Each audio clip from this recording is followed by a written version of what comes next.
welcome. You are tuned in and listening to Bat Talk with Sharona. Hey, I'm your host. My name is Sharona. Thanks for tuning in. Really appreciate it. We've got a big show today. Simone Bridges is going to be joining me in the first hour. We cover a wide range of topics. Her Dallas Cowboys. We're going to talk about Serena. We have a discussion about the blackskin versus lightskin issue and much, much, much more. And then in the second hour, I'll be joined by Reeta, the NFL chick. We'll talk about the Baltimore Ravens. We also talk about Serena. We talk about what it's like to be a woman on social media and a lot more, and very happy to have her. So, and then I'm going to be joined by Daniel Seahorn. We're going to talk about what's going on down there in Texas. Texas A&M undergoing a bit of a crisis, and players have left that program. We'll get his thoughts on that and talk some college football in general. So, again, it's a big show, big week on social media for me and some other people, and a lot of haters out there. So I got something special for all you haters in the world. Gilbert Arenas, with his irrelevant ass, making a lot of comments. So without further ado, here you go, something special for you. I would like to thank God Almighty for giving everybody so much and me so little. I hate you, I don't even know you, and I hate your guts. I hope all the bad things in life happen to you and nobody else but you.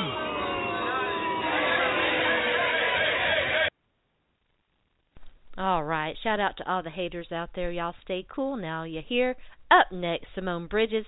We talk Dallas Cowboys, Tony Romo, what's his future, Des Bryant, how to fix the defense, off-season wish list, and we delve into the discussion, light skin versus dark skin, and we talk about the latest with Sean King. So stay tuned in. You're listening to Bat Talk with Sharona.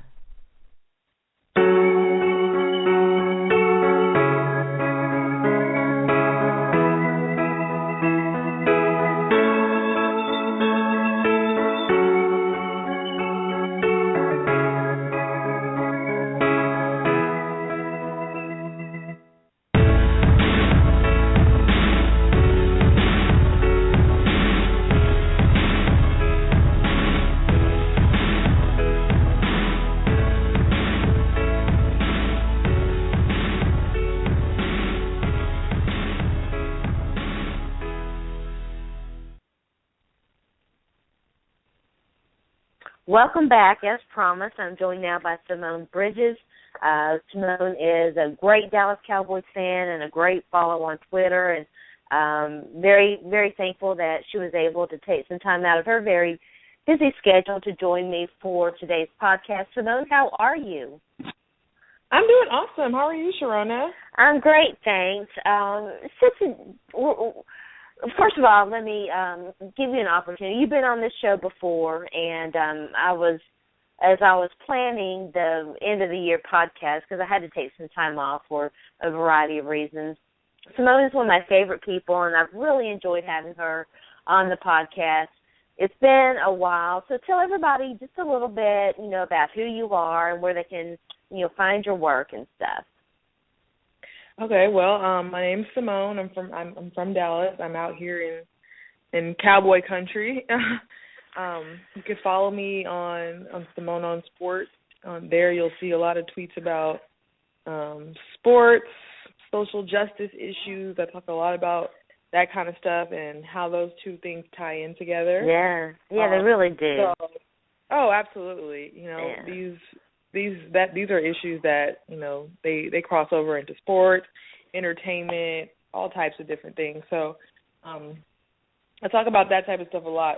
So be forewarned, if you're one of those people that, you just want to see happy, positive things all the time, then you probably won't like following me on Twitter because I... If you're a stick to sports person, don't follow either one of us because we... Right, definitely. Yeah. One of those people that, hey, stick to sports. Stop thinking about police brutality. Stick to sport. Yeah, you won't like me because I definitely talk about both a lot, and I tie them, like I said, I tie them together because they're not as separated as people might think. So you're very much a great Twitter follow, and I was talking to Reeta NFL chick earlier today doing an interview for this show, and I told her, both of you, I admire a lot of things about both of you, but your Twitter games are two of the things that, well, two because both of you, right? The thing that both of you are so good at, and you definitely keep me entertained. So your Cowboys, let's start with some Cowboys talk. Your Dallas Cowboys, such a disappointing season for them. Obviously, Tony Romo being injured their injuries overall have been killers. But the big one was Tony Romo, wasn't it? Definitely, and like you said, it started before the season when we lost Orlando Scandrick. And then first game we lost, was it first game or second game we lost Dez? Well, first game we lost Dez, and we lost him against the Giants, which, everybody was like, dang, that's a big loss for us. And then, just when you think it can't get any worse, you lose your number one, offensive target. You lose the guy that basically runs the whole machine, Tony Romo. So, yeah, definitely disappointing. It's just one of those things where, like, what can you do? People will say things like injuries aren't an excuse, and I don't really understand how people say those things. I feel like if you lose, I understand a lot of teams have faced a lot of injuries. It's all relative. It's very relative. It is. Yeah. I would definitely say, and I would say losing Tony Romo also exposed a lot of different things. It really did. Cowboys have. I think the Cowboys, listen, Dez is a fantastic talent. I'm not in any shape, form, or fashion trying to detract from that. But Romo was the big one because you see the drop. Yeah. You can't replace a Dez Bryant. There's no question. The guys were going to step up, and losing Tony Romo and having to go to your Brandon Whedons and the Matt Castles, that was just tough, and neither one of those guys played particularly well, and so it's but the division that you're in, it's I know. It's so bad. Oh my goodness, it's so bad. It's kind of embarrassing. It's embarrassing the fact that the Cowboys, when Romo came out, a game behind, literally seven games in a row, dropped 7 games in a row. Just couldn't win a game at all, and come back and we're still 1 game behind. And that's just a testament about the division that we're in this year. It's not a strong division. It'll probably take 7 games to win it. It'll probably take 7 games to win it. And last year the Cowboys had to win 12 games to win it, and I think we were only one or 2 games ahead of the second place team. So we needed all 12 of those wins to win the division. So it's definitely a down year. So it's gonna be like the NFC. And I think that's overall for football. I feel like the NFL, it's not been a good year. It's not been a good year. Besides your Panthers, who are obviously undefeated, Patriots, they've won 11 games. It's been a down year in the NFL. I know at one point only 11 teams were over 500. I think that was like week 12. Mm-hmm. Only 11 teams in the whole league were over 500. So that kind of is just a testament of the football that we've been watching this year. So. Yeah, it really has though been. You mentioned earlier that about the injuries are no excuse. But as I mentioned, I was talking to Reeta, and the Ravens have the most injuries, and they have 20 players on injured reserve. And of course, again, it's all relative, but you can't lose 20 players off a 53-man roster and not. And expect to compete and win, You just can't. And no one's saying, I just don't, you just can't. You can't do it. There's nothing you can do when you literally are playing third-string players against, another team's top players. They're third string for a reason. There's a reason why they're behind so-and-so, you know what I mean? Yeah. that's what the Cowboys have had to deal with, with losing Lance Dunbar against the Saints. He had been playing pretty well, and then he tore his ACL. Yeah. I think Sean Lee had to sit out a game. He had got a concussion. Yeah. Again, and then the Ravens, and then they had so many injuries, and then they lost their quarterback. Yeah, it's been a tough year for them for sure. And again, what can you do? It's definitely relative. It definitely plays a part in how you go out there and compete when you don't have your top guys out there. Yeah, I mean, it's definitely next man up, and you just have to deal with it and do the best you can. Right. There's not. I mean, you're not going to forfeit, right? The games are still going to be played, and so, I guess the Ravens are kind of forced with pulling guys off the street, because. Yeah. I mean. Yeah. It's one of those things where, obviously, a win is a win. You have to play who's in front of you. So exactly. If the team that's in front of you just happens to be down 20 players, you're not going to say, oh, well, that's not really a great win because their whole team was injured. No, it's still a great win, and I understand that side of it too. But when you're down 20 people, it's just one of those things. What can you do? What it's unfortunate for sure. It's a part of the game. Tony Romo is 35 years old, and in the last couple of years, he hasn't completed a season. He hasn't played an entire season. The status of his back, and he's had various other injuries too, well known. What do you think Tony Romo's future is? I definitely think it's time for the Cowboys to start looking ahead. It's important because we can't afford, another You really season can't. We're depending, where our season basically depends on if he can or cannot stay healthy, He's obviously re-injured the same collarbone that he injured the first time. And so that's 2 injuries in the exact same area in one season. And, again, it's very unfortunate. Tony Romo's a great quarterback. I still think he has a few years left in him. I think he has a few years left in him, but you have to bring somebody in here who can actually back him up, who can actually step in. I feel like, Whedon and Cass, they were just kind of fill-ins, You needed a backup quarterback, but, neither one of them could win a game. No one felt like they could actually win a game. And so, even though I guess Castle just won against the Redskins, that was a good win. But, you know what I mean? Like, you have to bring somebody in here who is going to be your future starting quarterback, not just, he's here just in case something happens. No, you gotta start looking ahead and bring someone in here who you believe when Tony Romo's career is over will step in as the starting quarterback and win you some football games and lead your team to victory. And so I think that's what Jerry Jones really has to focus on in the upcoming draft in the upcoming year. We need someone that can come out here and definitely, he can back Tony Romo up, but if the time ever came, and he would be ready to step in and win football games for Dallas. Yeah, it's time to start grooming his successor, and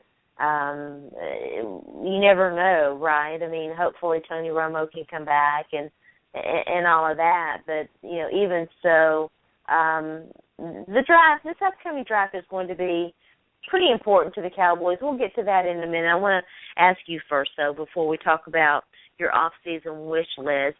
The running back situation, you mentioned Lance Dunbar. Joseph Randall, they released him, moved on. He's suspended. Christian Michael, that experiment didn't work. He's now back in Seattle after all that. Yeah. Darren McFadden, the leading rusher for the Cowboys. Obviously, they're going to have to turn their attention to that position, too. Right. Definitely, a lot of people didn't want to admit it, but DeMarco Murray, he did really well for us last year. Mm-hmm.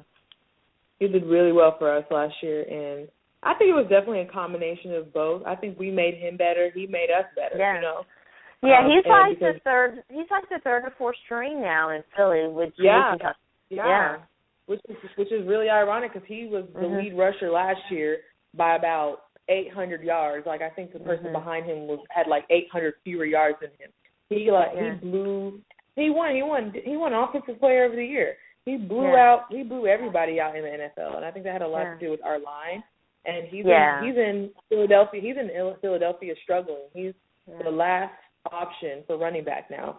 And at the same time, we're struggling with our running back. He was very beneficial for us. So it's unfortunate that that's the situation, but they didn't want to pay him, and he wanted more money, and he went and got it, and now he's not very happy in Philadelphia, and they're not very happy with him either. So it's interesting to see what's going to happen.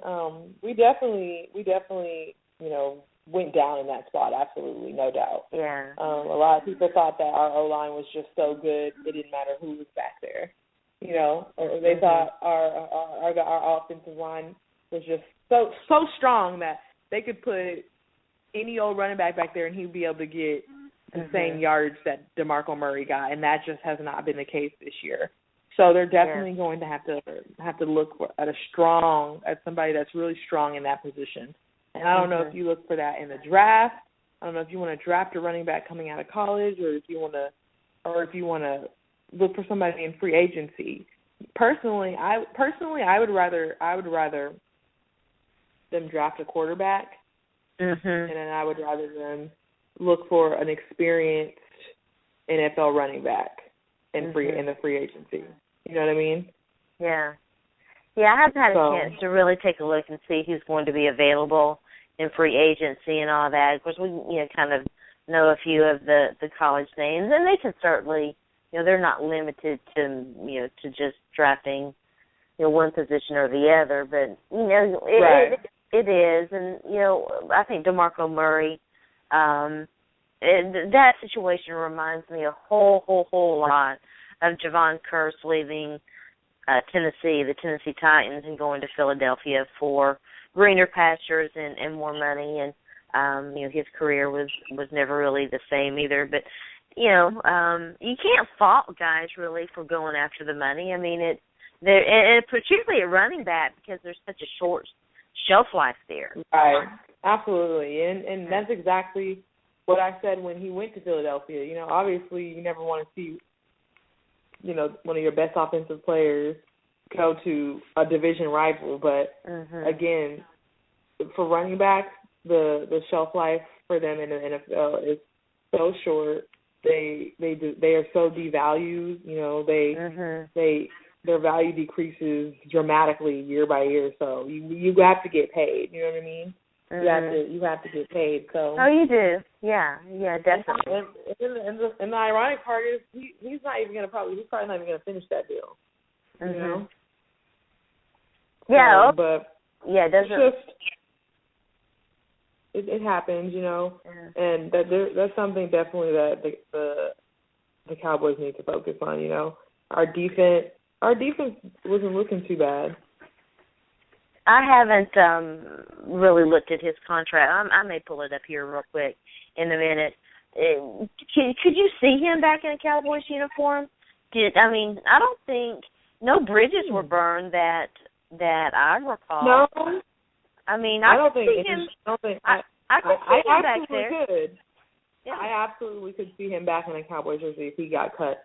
I feel like if he were to be cut by the Eagles, he would, and then he was a free agent, I definitely think that would be an option. I think he would gladly come back to Dallas. He's been here. That's just a move that makes a lot of sense, really, for both sides. Yeah, I absolutely agree with you, and I think that DeMarco, he was here for so long. He loved the Cowboys. He loved his teammates. It would not shock me at all. It wouldn't shock me if he ended up coming back here. And I think the Cowboys would welcome him back. I think they would welcome him back with open arms. Yeah. I don't think nobody really burnt any bridges. It was a business decision. Everybody. It's not the Eagles thing with DeMarco and LaShawn. That seems really personal. That's a little ugly. Yeah, that's much worse than what was going on in Dallas for sure. Yeah. I mean, you could see neither one of those guys wanting to go back there. But, yeah. So let's talk about the defense. I mentioned Sean Lee. He's a guy, he can't stay healthy, but, he's still leading the Cowboys in tackles. I mean, he's had a great season, but the defense has not been very good this year. What are your suggestions on fixing it? It's interesting because our defense has probably been our strongest asset this year. That's how bad our offense has been. Yeah. For example, I'll give you an example. When we played the Panthers, and I'm going to put this on Romo because he was actually played again in that game. I think that's the game he got hurt again. But a lot of those the defense did a great job against Cam Newton. They picked him off a couple times. They did good. They did good. They got him a couple 3-and-out. It was Romo threw 3 interceptions, and they all led to touchdowns. I think most of their touchdowns came from our offense, basically.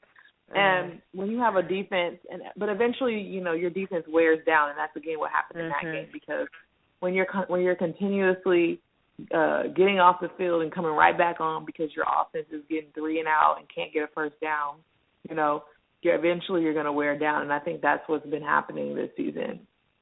Even in the games where the first 2 games of the season where we won against the Giants and the Eagles, I feel like the defense is, especially that first game, because I remember that first game, we had to come back and win that game actually because we started off so terribly. But the defense is what kept us in the game, So right. I feel like from last year to this year, it's been almost like a 180. Last year our defense was a joke. Our defense was so bad. We didn't have Sean Lee, our top defender, and our offense was just we could score every possession basically. And now I feel like it's flipped basically. It's been the defense can get stops, but the offense can't score, and the offense can't get a first down, and eventually when you keep having to come back, eventually you're going to get tired. And I think you're going to wear down by week 16, and that's what I feel like has happened. So, yeah. It is a bit of a reversal, you're right, and I hadn't really thought about it that way. But, yeah, I think that's a great point. And, ideally, you're going to, get to a critical mass where it's a little bit more even, right? I mean, that's kind of the end game. You'd rather, they be I guess you might sacrifice a little bit of defense for some offense, right? Oh, absolutely. That's what points That's kind of crazy. Well, we talked about Tony. Yeah, we talked about Tony Romo, and I would be remiss if because I am a Tennessee fan. Jason Witten, the ageless wonder, still getting it done out there. How much longer do you see him, continuing to play at the level that he's playing? Jason Witten, man, he's a beast, and he's just one of those people. He kind of reminds me of J.J. Watt. He's just big country, hardworking type of guy, and but he's definitely going to go down as one of the best tight ends the NFL has ever seen. But yeah, again, he's in the top 3. If not number 1. I mean, it's pretty amazing what he's done. It really is. Right, it is absolutely. I think he just got his 1,000th pass against the Redskins, and he's definitely had an awesome career. And I think he still has a lot of time, a few years left in him. But I do too. That's one of those things. Again, you kind of have to. You gotta start preparing for your future. Father Time can catch up with you pretty quick too. You just you never really know. So what is on your off-season wish list? If I was a general manager, I would honestly, the first thing I would focus on is a quarterback. I would focus on getting a quarterback, not just a fill-in, not just someone, because at this point it's expected that Tony Romo is going to get injured at some point. That's just kind of how we should expect. So I would definitely draft a quarterback. I'd get a quarterback, someone who could come in and win games, not just anybody, someone who could come in and win football games for us. And next I would get a running back. Next after that, I would want a running back because, again, when you can take pressure off of Tony Romo, where he doesn't have to throw every play, sort of like how he did when we had DeMarco. You know, he could basically take plays off and dish it off to him, and we could get a first down, that kind of thing. Yeah. Yeah, I agree. It's time, you know. You've got to hedge your bets there, and wide receiver has to be on that list. You know, there's the Cowboys are just that kind of team that, you know, they could certainly use depth everywhere, and this is going to be interesting. You know, they've had a couple of years where their drafts were pretty good, and we'll see how, you know, they manage this next one. There was a lot of talk about Johnny Manziel to the Cowboys. That seems to have died out. Do you ever see Johnny Manziel in a Cowboys uniform? You know, our owner is Jerry Jones, so I cannot say that it would shock me. Right? I mean, I cannot say that it would not shock me. I just, you know, you just can't ever cancel anything out with Jerry Jones. You really Any can't. literally anything can happen. So I'm not gonna say no. I'm gonna say, you know, maybe. Yeah. Maybe, possibly, you know, and who knows? You know, who knows what could happen? I know he's had a lot of trouble in Cleveland out there with the Browns, but honestly, like, who doesn't have trouble with the Browns, you know? It's weird, you know. I mean, the latest things, Johnny Manziel is suffering from the weight of his so-called sins, I suppose, because they're not really that bad in the larger scheme of things. He's not out here, you know, beating women up, or, you know what I'm saying? I mean, it's, I think the concerning thing for a lot of people is that he did go to rehab, and it does look like, you know, he is still drinking and partying, and so you wonder, you know, what, did he learn anything? Is it, you know, what's going on with him? I think that's, you know, maybe the larger, you know, concern. But, yeah, the Browns are a mess. It really is kind of crazy how much of a mess they are and how they never can seem to get out from underneath that cloud. It's like, who's the character on Charlie Brown that, you know, has that cloud constantly around him? You know, it really is, it's kind of like that. So I want to ask you about Serena and her being selected as the Sports Illustrated spokesperson of the year. And then if we've got some time here at the end, I want to circle back around. The last time you were on here, we talked about Black Lives Matter, and I want to circle back to that. But Serena's so deserving of the award. How important do you think it is for women of color, for her to finally get the accolades that she deserves? You know, I think it's huge, and like you said, for women of color, it's really exciting to see someone like Serena. She's not the conventional idea of beauty, or like she said, you know, she's been talked about. She's a darker complexion, and you know, I know darker complexion Black women. You know, Black women have had struggles on their own, but I know a lot of darker complexion women have had, you know, different types of struggles, and I'm not even darker complexion, and I know that. So to see her, you know, she's been called terrible names. She's been called a man because of her body type. To see her finally getting some recognition is awesome. And you know, what makes it so exciting to me is that, you know, Serena is not, you know, she didn't come from everything that she is. She worked for. Yeah. She didn't come from a lot of money.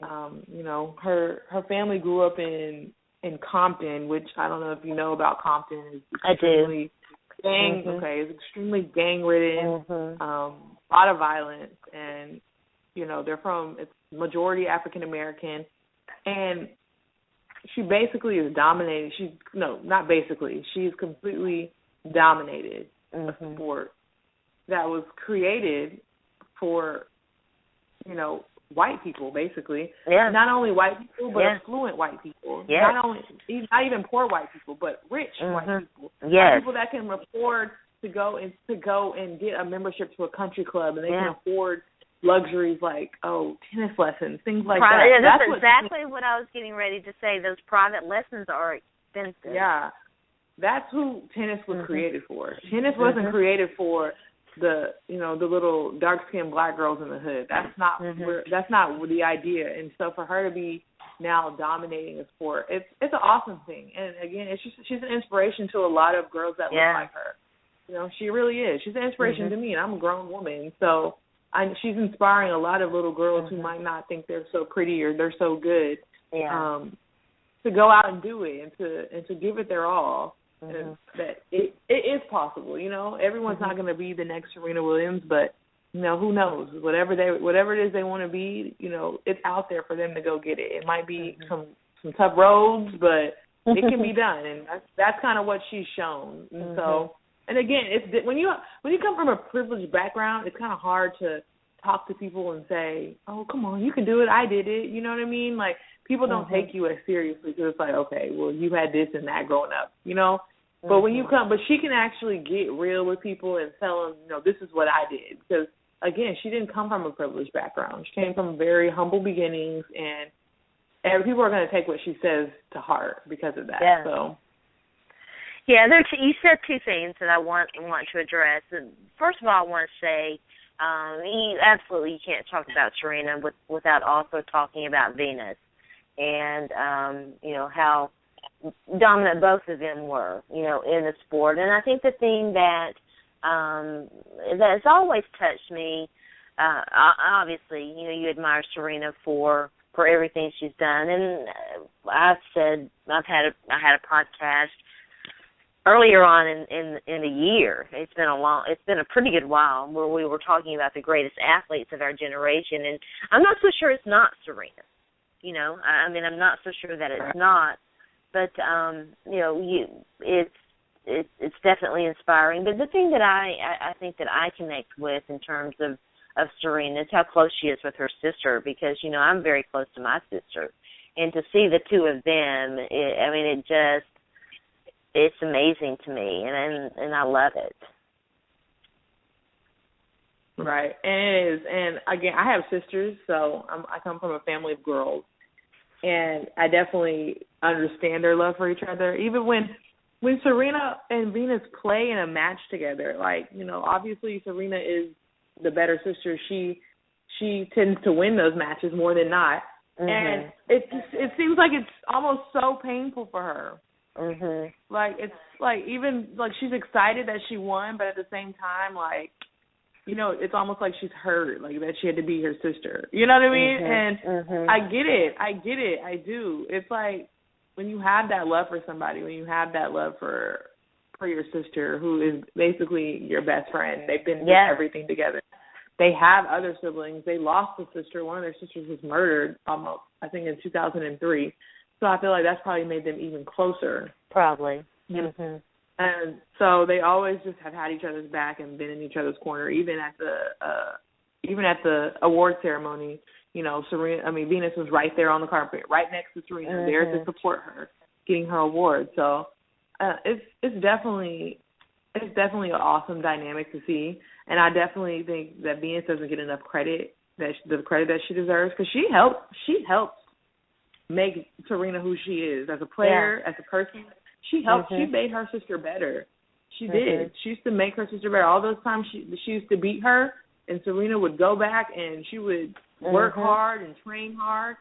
She always says that too. She always credits her sister for the success she's had on the tennis court, because she really feels like if it wouldn't have been for her, she would not be the player that she is, the dominant player she is today. So it's just good for little black girls, Sharona. It really is. Yeah. It's good for little black girls who don't feel they're good enough, pretty enough, whatever, who can see this strong. She's strong. She's dark. You can see her out here being successful. It's great.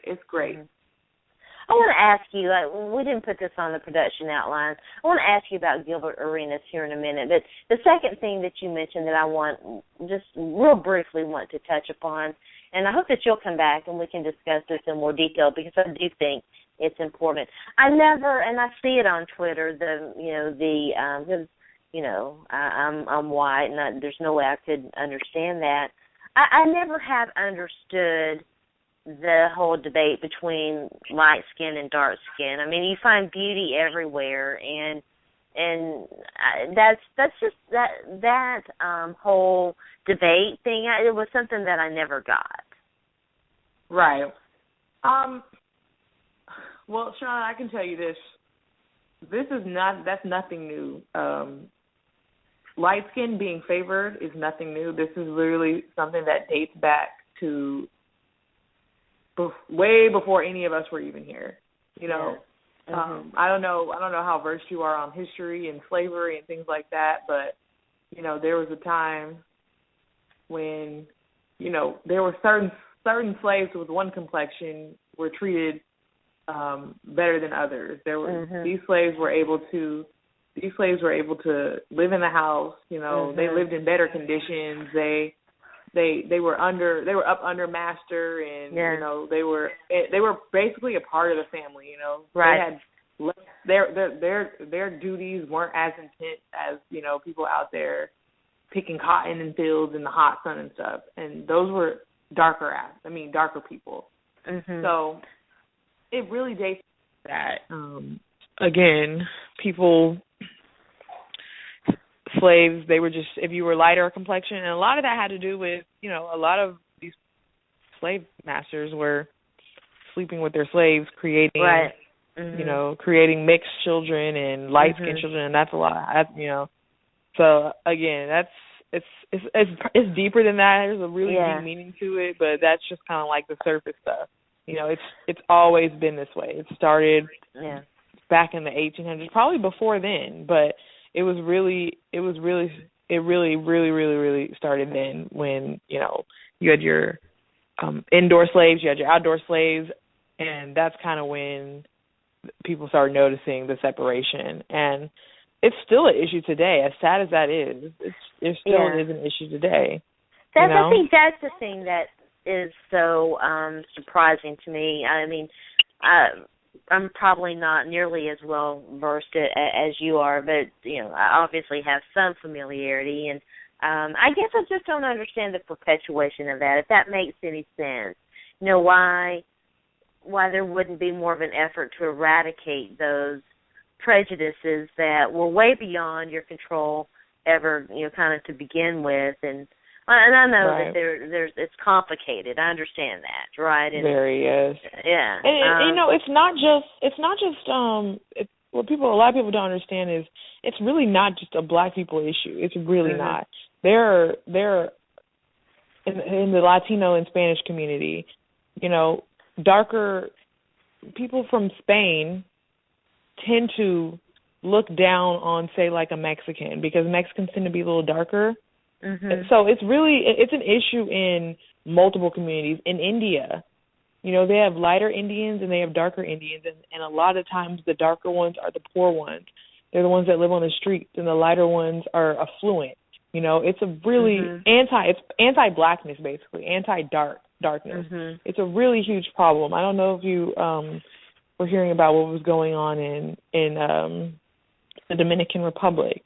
You know, they wanted to deport Haitian people that were born in the Dominican Republic that are Haitian.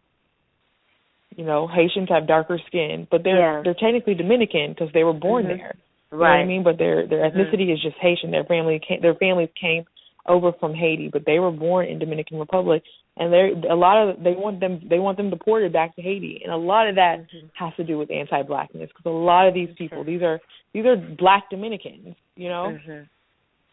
And again, it's a really big issue, and it still goes on today in all different types of cultures, and it's really unfortunate. It really is. You know, I'm fortunate enough.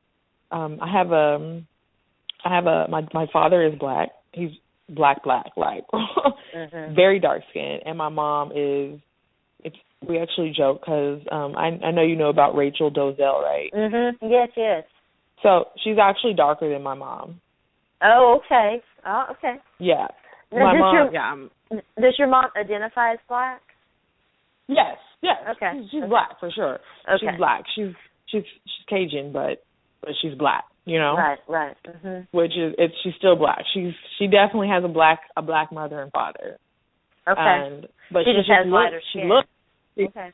Right. She's very, very light skinned. So I feel like it was never an issue that we grew up with. My mom never pushed that on us. It was just never something that I felt like I would, I feel like I probably had a lot to do with my mom too. She never made us feel like, we were too dark or anything like that. She never made it seem like she was better than us. It was just nothing like that. It was never an issue. I didn't even really learn about this stuff until I got older. You know what I mean? Started seeing and hearing things for myself, started branching out, and that's when, when that shelter wasn't around me to understand how the world works. That's when I started learning, about these types of things. So, yeah, it's a deep issue, and it is sad that it's still going on. It really is, and it's especially with something like color, like you just can't control that. So you can't. You really can't. Yeah. I'm not going to try to pronounce her last name, but Lupita, who is so beautiful, and she's very dark skinned, and she's stunning. Stunning. She's stunning, but she's also getting a lot of attention and endorsements. Do you think that that's going to help possibly, maybe eradicate that? I mean, I definitely think so. I think that's a step because honestly, like representation matters. People seeing people that look like them on magazine covers and it matters. It matters to black girls that don't think they're pretty enough because every time they open up a magazine, all they see is white, blonde hair, blue eyes, or very light-skinned black women with really long or curly hair. You know what I mean? To see someone like Lupita, who she has a bald fade or she has really, really short hair, very, very dark-skinned complexion. To see someone like that on the front of a magazine, it boosts the self-esteem of little girls that look like her. Because again, representation matters. That's why I'm such a huge fan of them. Barbie has been coming out with all these black Barbie dolls with afro hair, and they just came out with a Ava Barbie doll with the long braids. Like, that makes me so happy because when we were growing up, we didn't really have that. You know what I mean? Right. We played, there might have been one on the shelf, but it wasn't a very large variety. It was just we played with that one black Barbie, and then we had like mostly white Barbies and white babies. So to know that little girls will see Barbies and say, oh, that girl looks like me, and she's a Barbie, and that's going to help their self-esteem. Yeah, absolutely. Yeah, people don't think it's that big of a deal, but people really don't understand. Representation matters. It absolutely does matter. Yes. Yeah, no, I completely agree. I want to ask you just real quick before I let you get out of here that the last time you were here, we talked a little bit about this. It might not have been the last time, but one of the last few times you were on here, Ben Truth was on as well. We talked a little bit about infighting in the Black Lives Matter movement, and something interesting happened this week. I wanted to ask you about it and get your thoughts, if you don't mind. It looks like, and I don't know if this qualifies, it on the surface it looked like it was to me. People are questioning Shaun King and what he's done with the money for Black Lives Matter. Can you help me make some sense of all this? I haven't read. I know there was like a long report that there came was out a long report, yeah, that just came out, and it basically said, I think it said that he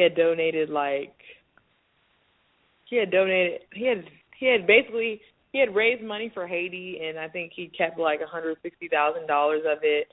And I didn't read it all, but I didn't read it either. Yeah, I think a lot of people are concerned, and I think their concerns are valid. I think their concerns are valid for sure. I'm not saying he's a thief. at all. I don't know enough. I haven't looked into it enough to be able to say that without a doubt that, he's definitely stealing money. But it's definitely alarming when you're taking a 50% commission, when you're raising $250,000 and you're taking $160,000 of it. It's definitely confusing, and that's why a lot of people, are really kind of in. And it's funny, Sharona. So I don't know what happened between them, because I know he had started a new organization called Justice Together, and I actually had signed up for it. I had signed up, and I was actually a part of the Dallas chapter. Mhm.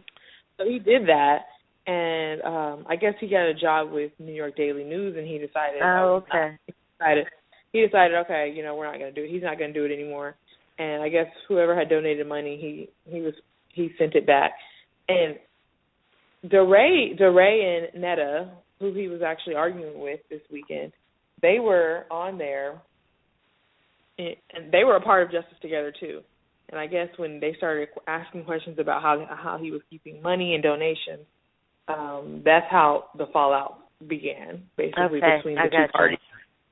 And again, I don't know what happened.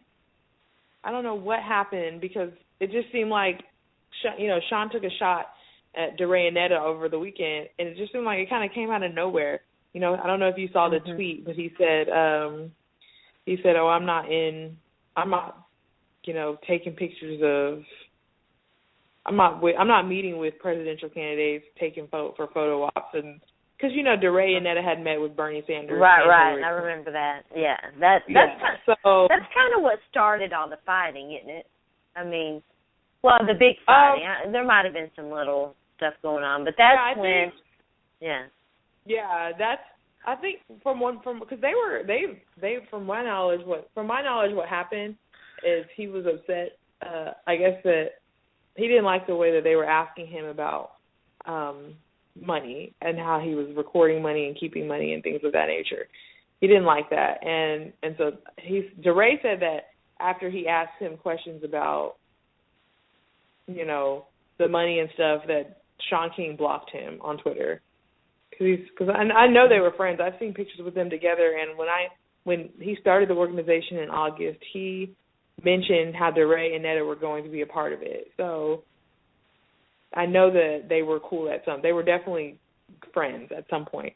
Mm-hmm. But see, this weekend, I don't know what happened this weekend that started it. I don't know if something happened to make him say that, to make him send that tweet where he was kind of throwing shade, like, "Oh, you guys are just meeting with president." He said something about, I actually do things. I don't meet with presidential candidates for photo ops. And I don't know what provoked that tweet at all.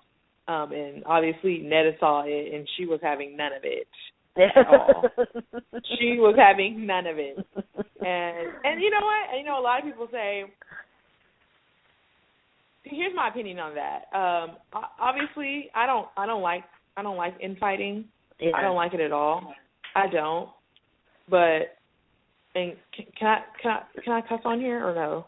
No, please go ahead. You can say whatever you want. I think it's important. I don't, like I said, I do not like infighting. I do not like fighting in public spaces. But Sean King brought it to a public space. You know what I mean? Yeah. And I think it's important. I think it's important to let somebody know when they have you bleed. Yeah. Yeah. Too many times. Sometimes you gotta let them know. Yeah.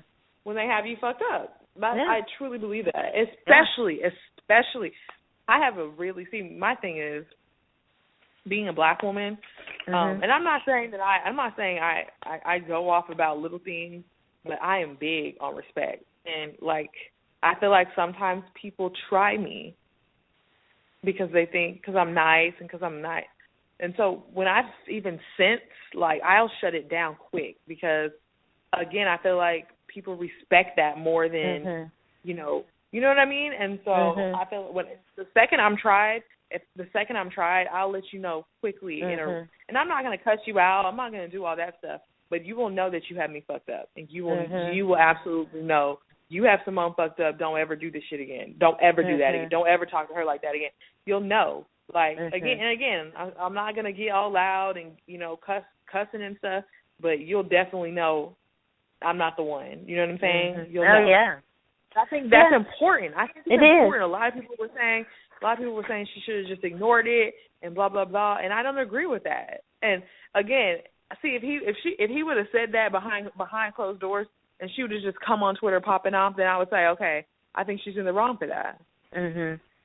But the fact that, again, he brought it to the public space.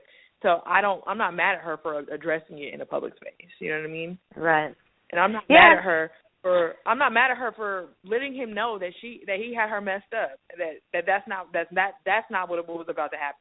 She was not about to let that slide. And I'm not mad about that because I feel I feel like that she got my respect for that, because a lot of people would have just let it go, be the bigger.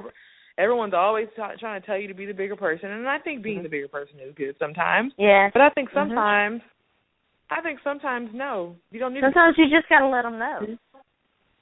Sometimes you just have to let them know, and I think that was a good time to do so. Yeah.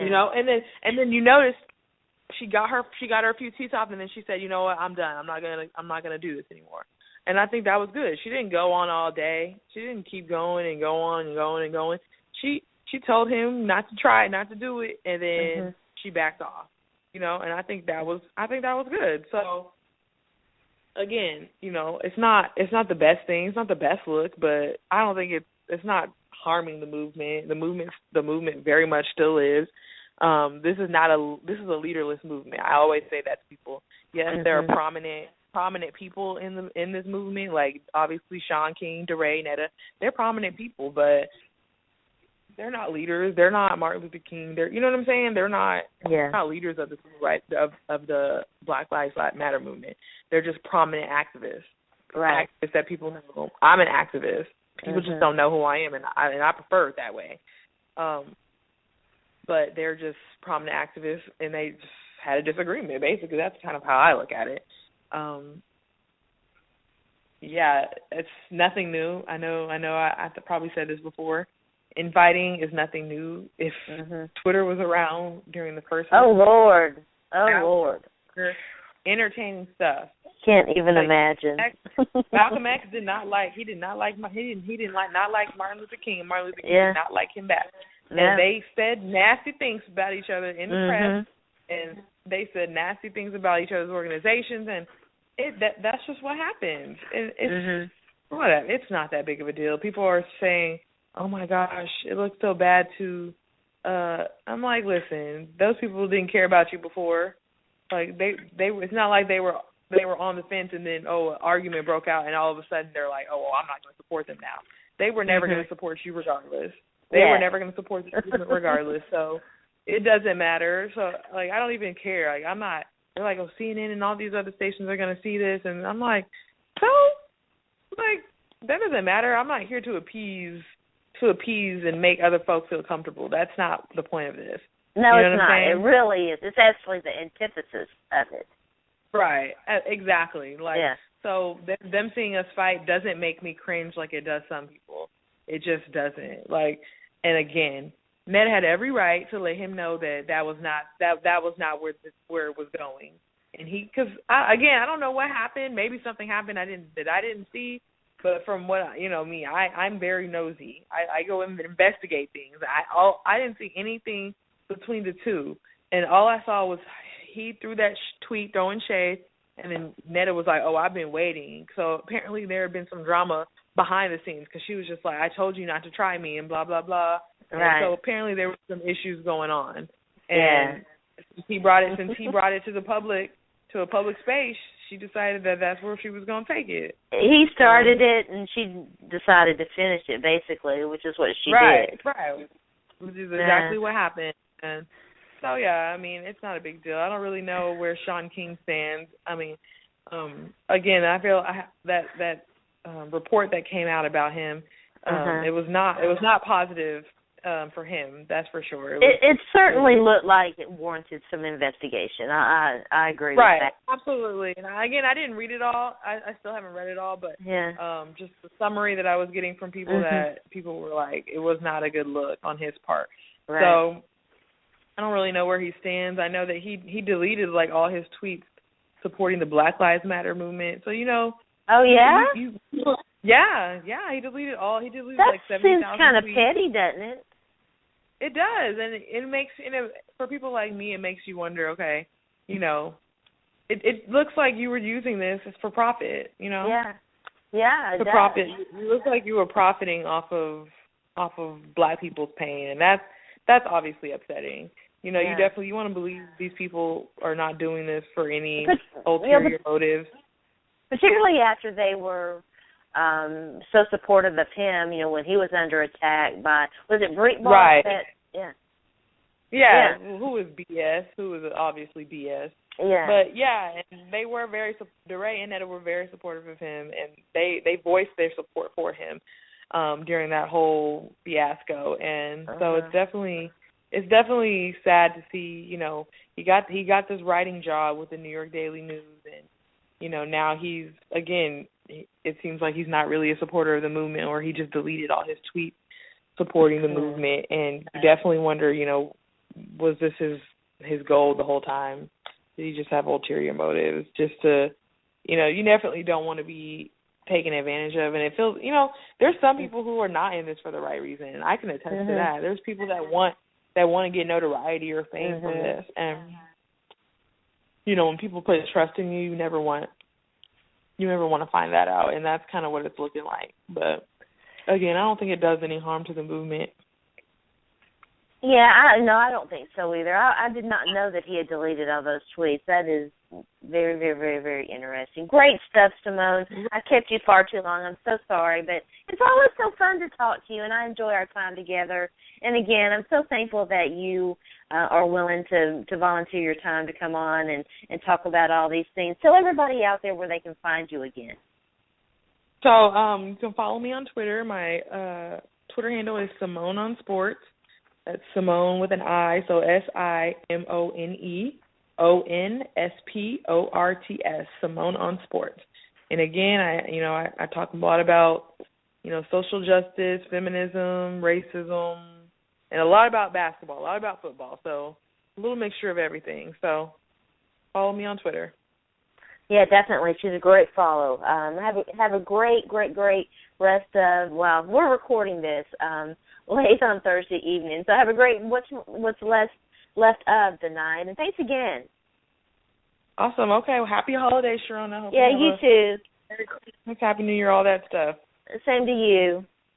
All right. Bye-bye. All right. Bye-bye.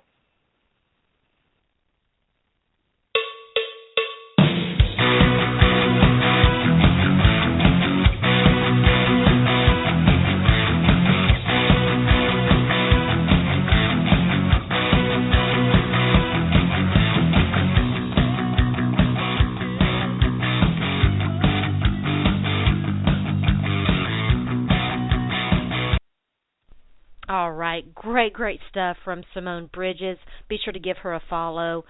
Such a great interview. I'm so thankful that she is willing to donate her time to come on this show. Up next, Reeta, the NFL chick. We talk some Baltimore Ravens, Florida Gators football, SEC. So stay tuned in. You're listening to Bat Talk with Sharona. By the way, we had a little bit of an audio issue with Reeta's interview. Apologies to her and to all listening out there. We cleaned it up as best we could, but it's such great stuff that went ahead and decided to run it because she is such a great interview and so fun to talk to her. So here you go. All right, welcome back. As promised, I'm joined now by Reeta, the NFL chick. Told you guys I'm trying to get some of my favorites from the year on for this close of the season, close of the year podcast extravaganza. And so I'm so happy that Reeta was able to join me. Reeta, always a pleasure to have you. Thanks again for coming on. Thank you for always having me on. Well, it's always such a pleasure, and I know the last time I laughed so hard. It was just so much fun. I think the last time you and I talked, it was with you and me and Vasti. So Yeah. I'm gonna have Vasti on next week, so I'm excited to talk to her too. But your Ravens, just such a disappointing year. A lot of injuries. Give us a summary of how it all went down. I mean, it started from week 1. The Ravens lost. Even before that, in training camp, they lost Matt Elam, their first round draft pick, who he was going to be in his final year of his contract. Lost him for the year. And then in week 1, they obviously lost Terrell Suggs, and it just kind of started the spinning out of control that we have now. So the Ravens have the most players on injured reserve right now. I was wondering who it was. Yeah, I was talking about that last by night. Far. Wow. Oh, yeah? Far. Okay. Yeah. Okay. Yeah, I mean, it's like 20 players How many do you, or something like that. Oh, wow. Yeah. Okay. Yeah, and so, I mean, you can tell this has just been a difficult year. Flacco never has been hurt since as being a pro, and, he gets hurt this game, and he tears not only one, but 2 ligaments in his knee. So, it's just been a very hard and trying year. I think that when you are used to your team and your organization being really good, you're not used to this. They haven't been this bad since their inaugural season. Yeah, really. Their inaugural season, it was 4-12. So, was it? Okay. They can match that right now. If they lose out. So it's just been difficult, but I have hope because they are a good run organization. They have a good front office, and so you just hope that 2016 they can right some wrongs that they chose to ignore before that caught up and bit him in the butt this time. So. Yeah, we're going to talk about Ozzie Newsome and whether he can work his magic a little bit later in this segment. But with the they were in the AFC Central, right? I remember Correct. when initially. And listen, in all fairness, it was a bigger division for one thing, a little bit bigger division for one thing, and it was a tough division. It was. It was definitely fun back then. I mean, because you had Pittsburgh, who was the Raiders were good then. Well, they're coming back, but But they had the Raiders was in the West, but we had Jacksonville that was good. You had the Titans that was good. The Steelers were good, and I believe, don't quote me, but I think the Colts were there. So I mean, you just had fun. Cleveland has always been Cleveland. Then Cincinnati before, Marvin Lewis wasn't that spectacular. But you had those teams that always made football fun. So I miss the AFC Central. Those were good rivalries that we don't really get to see much anymore because obviously we've realigned. Baltimore's with Pittsburgh, Tennessee is with Jacksonville, but those were good days. Yeah, I'm trying to look it up and see what else was in that. It really was. So I guess I just remember the Raiders and the Ravens both putting some tough, heartbreaking losses on the Oilers and then the Titans. This list isn't going to give me a good list. All right. Well, it is the AFC North is a little bit of it's a smaller division, but still it's last year definitely tough, and it's going to be interesting to see how it some injuries at the quarterback position all around. It's going to be interesting to see how it all comes out in the end. I mean, every team has been affected at the quarterback position throughout this season. The only one that seems to be at the top is Pittsburgh because right now is healthy, but now you got Andy that's out, and then you had Josh Allen with them, and then James Bell's in. So this has just been a rough year for the division. But even with that, you have two teams that one team is going to win the division, and that's depending on how Cincy ends this, out. Might be them, and Pittsburgh is not. They're not in a playoff position as of yet. I don't think they're out on the bubble. So I mean, it's fun to watch. Pittsburgh, I think has to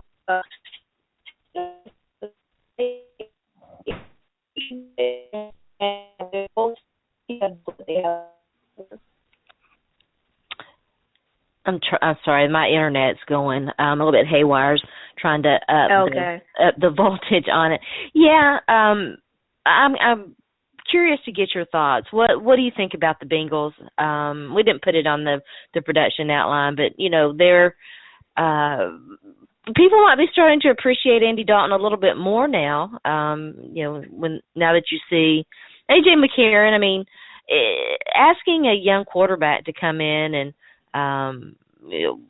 work magic is asking a lot of him. But you saw some good things from AJ McCarron, but I do think that people are really going to start to perhaps appreciate Andy Dalton a little more. I think the thing is the position to play, and how there aren't a lot of quarterbacks.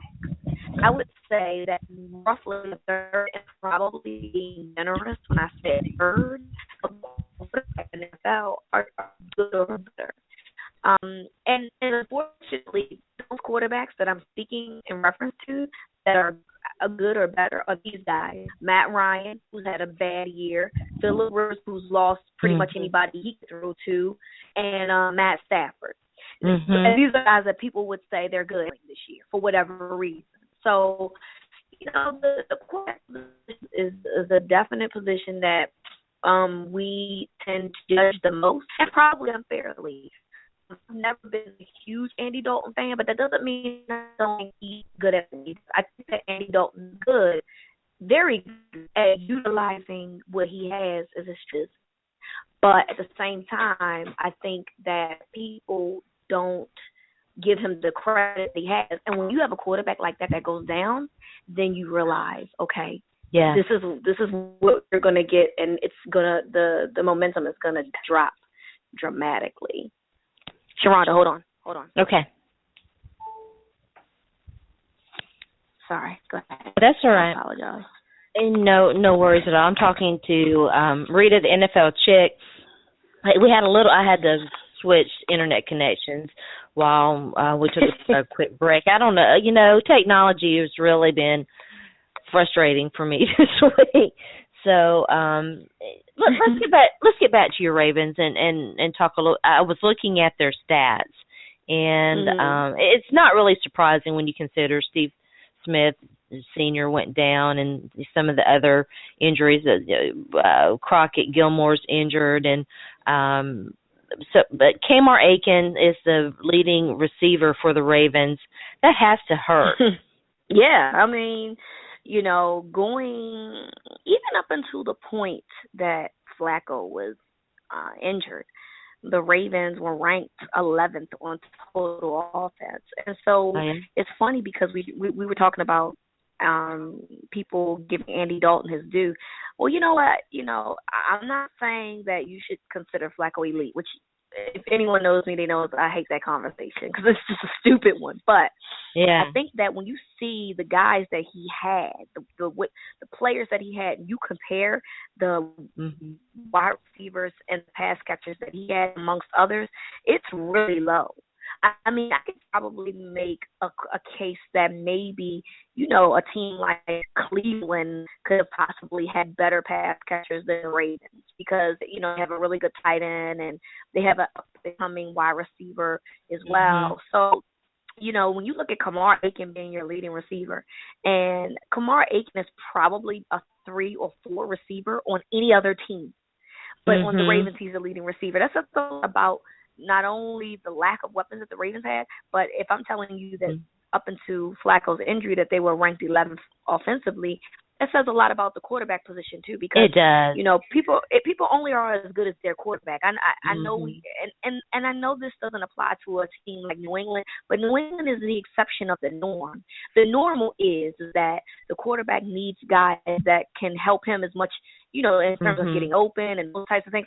And Flacco doesn't have those guys. And so, it's just interesting to me that, now you find these younger guys who most people had no idea, who he was. They have to step up because so many guys went down. And so that's a compliment to Joe. It's a compliment to the offensive coordinator. And, obviously now they're going to struggle a lot because they're down to the third string quarterback. And Jimmy Clausen's that's just kind of how it goes. Weekend, right? Yeah, well, they said Matt Sharp came back to practice, but honestly, we can flip a coin here in terms of what you think is the outcome. So, it's just you have to credit, the fact that, and Kamar Aiken is a good player, but like I said, Kamar Aiken would be a 3 or a 4 on any other team, and somehow he ends up being a leading receiver. Yeah, I was looking at. I guess ESPN hasn't updated. That's kind of interesting. Hasn't updated the Ravens depth chart. It's fluid at this point. Well, yeah, it is, but they haven't even acknowledged that Steve Smith Sr.'s on IR and all of that. What do you think about Justin Forsett's 2015 season? It was a bit disappointing. I don't think it was bad. I don't think it was horrible. But he didn't obviously play as well as he did last year. And, it's unfortunate that he didn't really get in his groove. I think the best word I could use is inconsistent, because I don't think he was bad. I think, he had a couple of games where he showed up and he played well. And then he had a couple of games where he just really wasn't a factor. And, that really doesn't necessarily have to be Forsett. It could be, the Ravens had a lot of issues on the offensive line. They had some players go down. Eugene Monroe missed some games, and obviously now he's on IR. We had some injuries at the right tackle position and the guard position. So, now the center is out for the year. So the Ravens have had issues, and I know that doesn't help with Forsett's carries. But at the same time, that's all we know is that, he played well last year, and then obviously this year it was a different story. So I just think that it'd be interesting to see if the Ravens bring him back, because, I don't know if they feel like that they're okay with the youth that they have, or if that Forsett's value in the locker room in terms of being a mentor to these young guys is valuable enough to keep them. So I'm interested to see how that works, but I like Forsett. I just think that they have like 2 other Forsetts on the team, and so you kind of need to get some balance. Yeah, you might need to get someone who's a better Forsett. Right, a younger one, a younger, better Forsett. You mentioned the offensive line, and I don't know whether you were a fan or not, but how does it feel to see Michael Orr flourishing at left tackle in Carolina? I was a fan of Michael as much as he would allow me to be. He had times where he really stepped up to play, and then he would do something dumb, like have a fall at home just for no apparent reason. Like, why? I don't even understand why you just moved there. He sometimes would drive killers, but I never know that person. I hate to see someone go somewhere else and flourish and feel some type of resentment about it. Sometimes you do need a different environment. Yeah. And, I feel he has played very well for Carolina. He's with Carolina now, right? Yes, he's with the Panthers. He's with Carolina. And Ed Dixon is there as well. Ed Dixon did that great year in Baltimore. He wasn't really great at, catching the passes that touched his hands. But I like those guys are in another position where they can resurge, their careers. And so, I wish nothing but the best for them. Both of those guys was on the Ravens 2012 season, winning the Super Bowl. So maybe they end up getting 2 somehow. It'd be interesting to see, all the guys on that roster to get 2 Super Bowls. It'd be interesting if those 2 guys, the ones that came with a lot of controversy, along with Gary Williams, be the guys that get a new set of rings. So I'm happy for them, though. Yeah, you and I have talked about Kerry Williams before, and he's having a very, very eventful year, to say the least. So obviously the Ravens have some issues outside injury issues, but the injury issue is definitely a huge thing. Ozzie Newsome, kind of known as a wizard in the off season at the draft and in free agency, can he work his magic and fix this team? You hope so. I mean, at the very least, you want him to. The last few first rounders have really been underwhelming. C.J. Mosley, I think was going to be the turnaround from that. And then this year he struggled, and he could have been injured more than the Ravens let on. I'm not really sure why he declined in play. But, in the past, their first rounders just haven't been that eventful. And we're just waiting for them. Numbers aren't bad. They aren't bad, but we're used to seeing stout players like a Ed Reed, like a Ray Lewis, a Jonathan Ogden, a Jamal Lewis, and just in the past few years, it's just not been possible. Hold on, Sharona. Okay. I'm talking to Reeta, the NFL chick. You're listening to Bat Talk with Sharona. I'm your host. My name is Sharona. Talking some Baltimore Ravens. We're going to get to the SEC here in a minute. Talk some Florida Gators. We'll get Reeta's opinion about. Yeah, we'll get to that in a minute. Just to finish up, round out our Ravens talk, we're talking about the off season. What is on your off season wish list? Everything. if the answer could be yes, it would just be yes, because we need everything. We need everything. I mean, you'd like to go to the NFL version of the Walmart and just start picking up things. Yes, we need everything. We need running back. We need wide receivers. Kamar Aiken is the number one guy. And look, to be fair, the Ravens with Rashad Perriman. And they did try to re-sign Torrey Smith. It kind of irritates me when people are like, the Ravens let Torrey Smith go. No, they offered him a deal and he declined. And the deal that they offered him was a fair deal. You don't overspend for guys. And Torrey, with no disrespect, because I love Torrey, he's a good guy, and he's a very good player, but look at the struggles that San Francisco's had. So, it's wonder not if he regrets that. Yeah. I mean, so you can't regret money, but in terms of like if your passion is football and your numbers are important, then I feel like he would regret something like that, But who saw that coming? You know what I mean? So it's like I want them to be smart and make a lot of good draft choices. I think the Ravens have something about 11 draft picks in this upcoming draft, and now that the competition committee is really, I don't know if it actually has been approved yet, but they are people to trade compensatory picks. So I just want them to be competitive and find ways to get wide receivers. I think that this team, this organization is very snake bitten when it comes to drafting wide receivers, because we haven't had the best of luck minus Torrey. But you have to take these chances. Pittsburgh has done the same thing, and you've seen them let players go and replace them with guys in the draft, and it's benefited them for that specific reason alone. So wide receivers is definitely the most important. Secondary, you have to fix. That's just, you have to fix. Defensive line, you need to fix that because you don't have depth there. And some offensive line too, because Monroe, I think that they're probably going to have to make some decisions on him, whether they bring him back next year. I think I saw something about he's played a total of 20 games in 2 seasons, which, that ain't a lot. So, he's missing almost half as many games as he's played. So you just have to they have a lot of issues here, lot of issues, and they lack depth of decent players. So, that's why my answer would be yes. Because I feel like outside of the quarterback position, everything could be upgraded.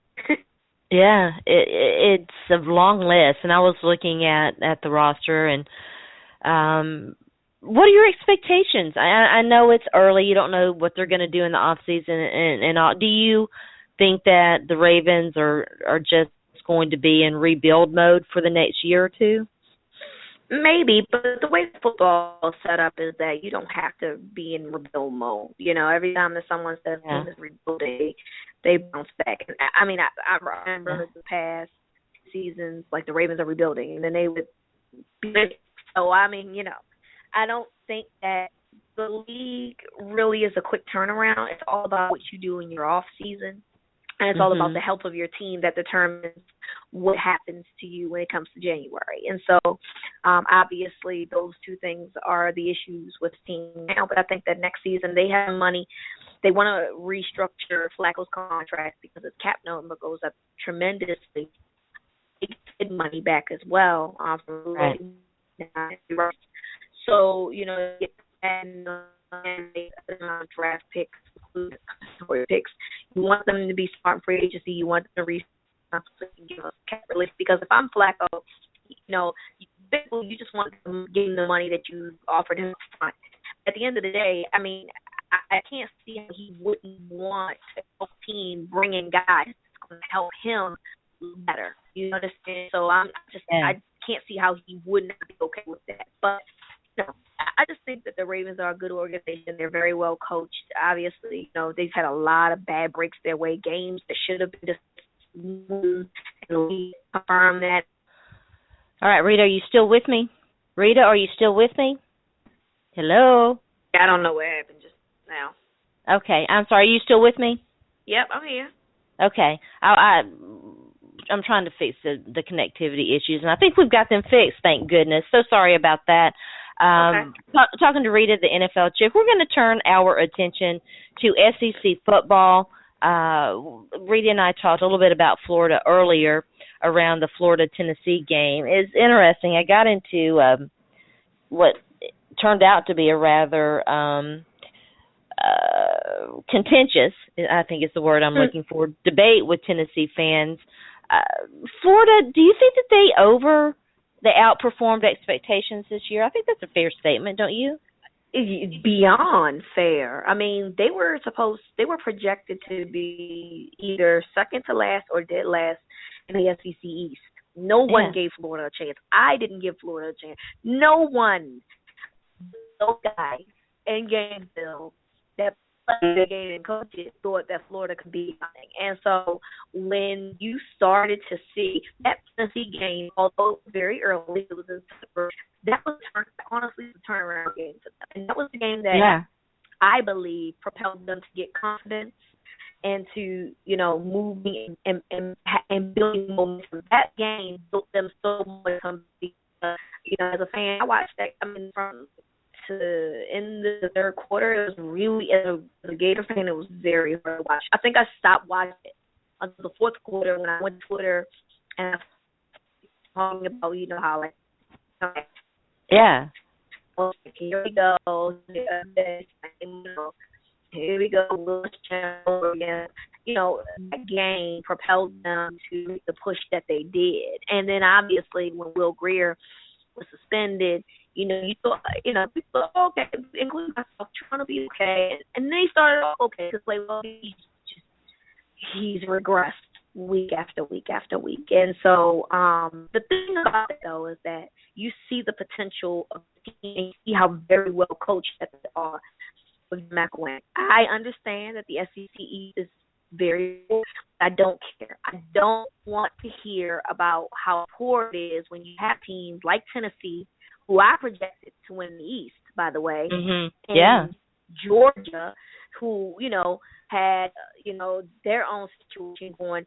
They should have ran away with the East, one or the other. Tennessee or Georgia should have run away with the East, and they didn't. And so I don't care how bad the division is. When you have a team that you have no expectations for, with a first-year coach, with no quarterback, and a makeshift offensive line, because their offensive line was it was really something that they made up, and they get 10-3. You have to put your hat off to that coach, because no one, most coaches can't do that. Most coaches can't turn that around and make something out of nothing the way that Jim McElwain did. So, it's fun because now we're talking recruiting, because we know bowl season is really in the thick of it now. People are, committing to teams and whatnot. And so it's just fun. It's fun. It's been hard to enjoy being a Gator fan, with Muschamp. You have an offensive coach. I think you because football is becoming an offensive sport now. So you feel better about yourself when you know that you're a coach that's brought in some guys and did some really good things with them elsewhere, and that is going to be running your football team. So I'm excited to see what you mentioned Will Muschamp. That was such a shocking hire for me in South Carolina. I've talked about that a little bit on this show. I'm still kind of shaking my head. I mentioned that I had a contentious discussion with Tennessee fans yesterday.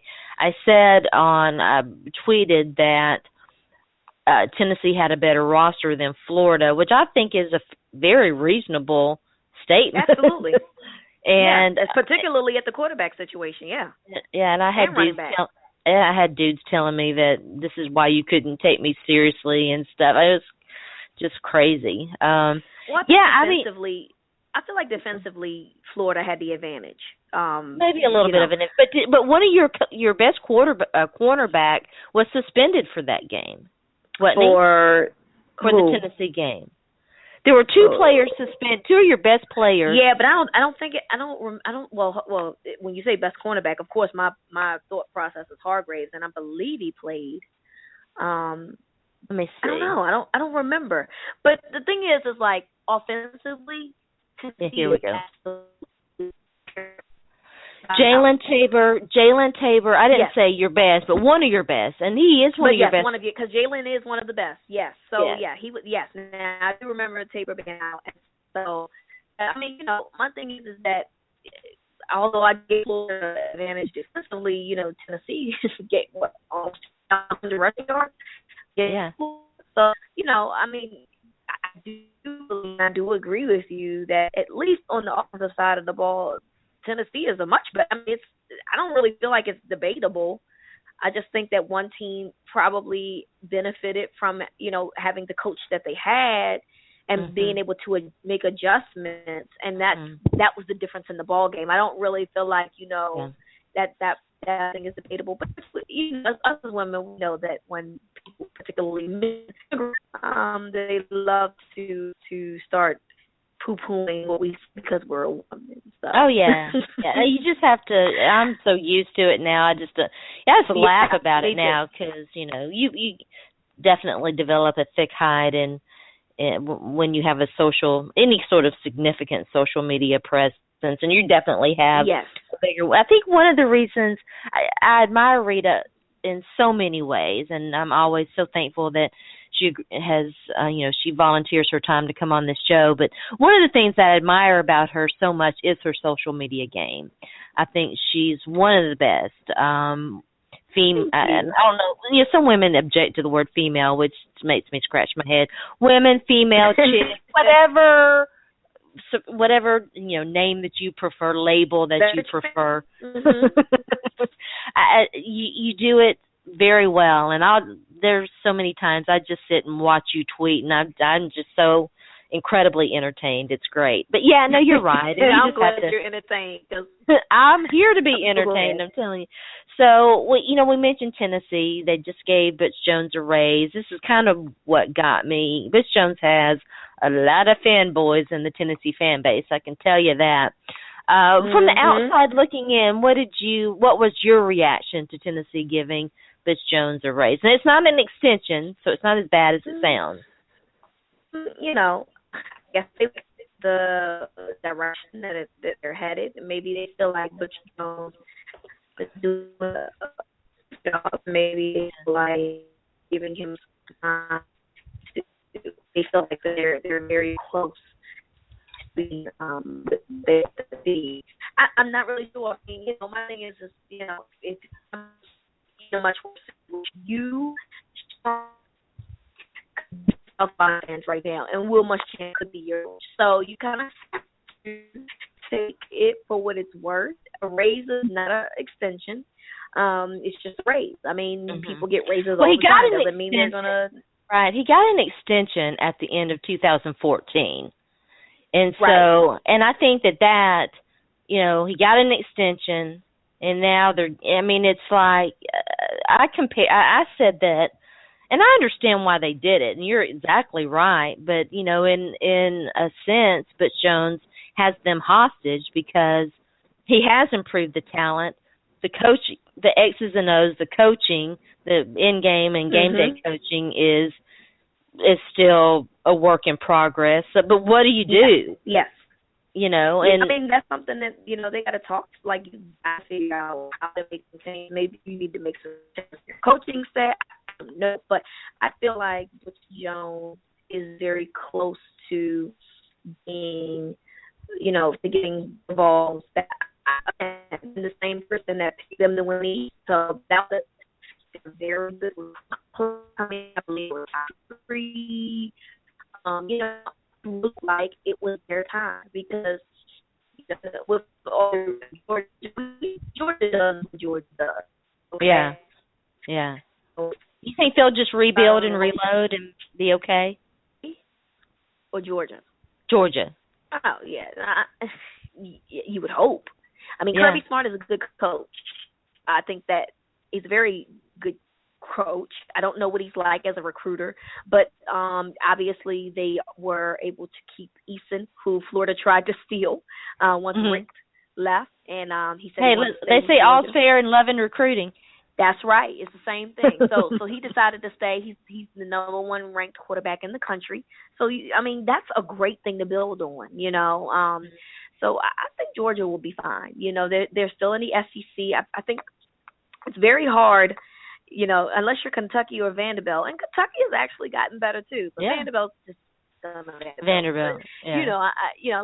SEC will never have a problem with recruiting, and a guy like Kirby Smart, who has the resume that he has, coming from Alabama and the championships, absolutely gives young kids at least the notion that, if I can't go to Alabama, if I can't go to this team, then Georgia might be, the next best thing. So, I think Georgia will be fine. Yeah, I do too. You're right. I like Kirby Smart. I think he's a good coach.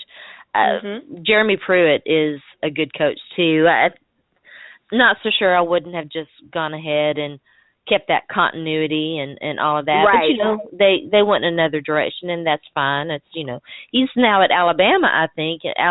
Nick Saban just picked up the phone and called him and said, "Oh, you're free."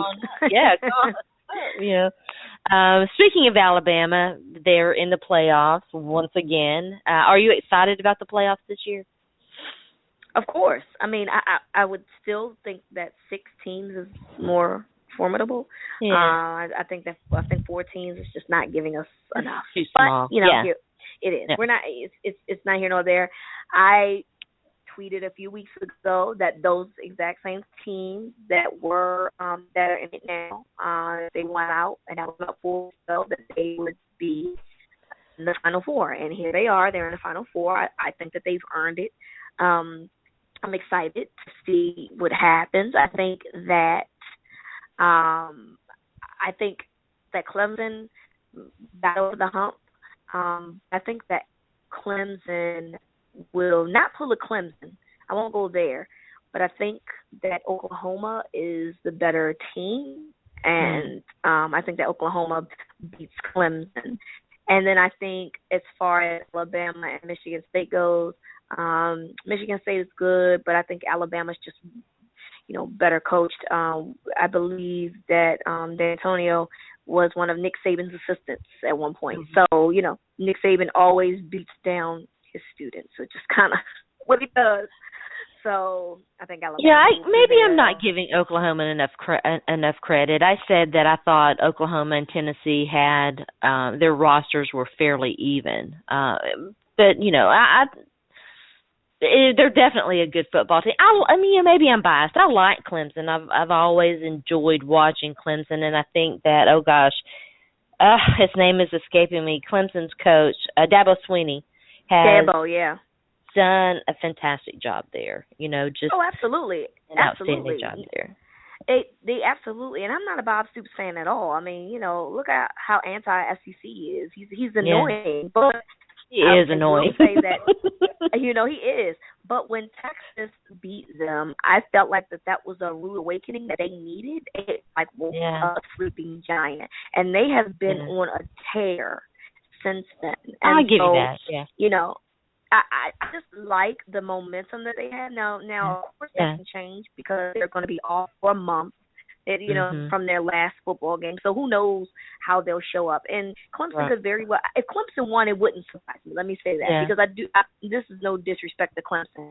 I will admit that I'm a little concerned that Clemson, really didn't dominate the way that I thought they would the last couple of weeks of their season. But Clemson is a good team. I still think that they have every chance to make it to the final. There's no reason for us to not say that they won't. I just liked that at the end of the season, the momentum that Oklahoma had was really telling to me that, you know, they were ready to show people that, you know, they were back at it. Defensively.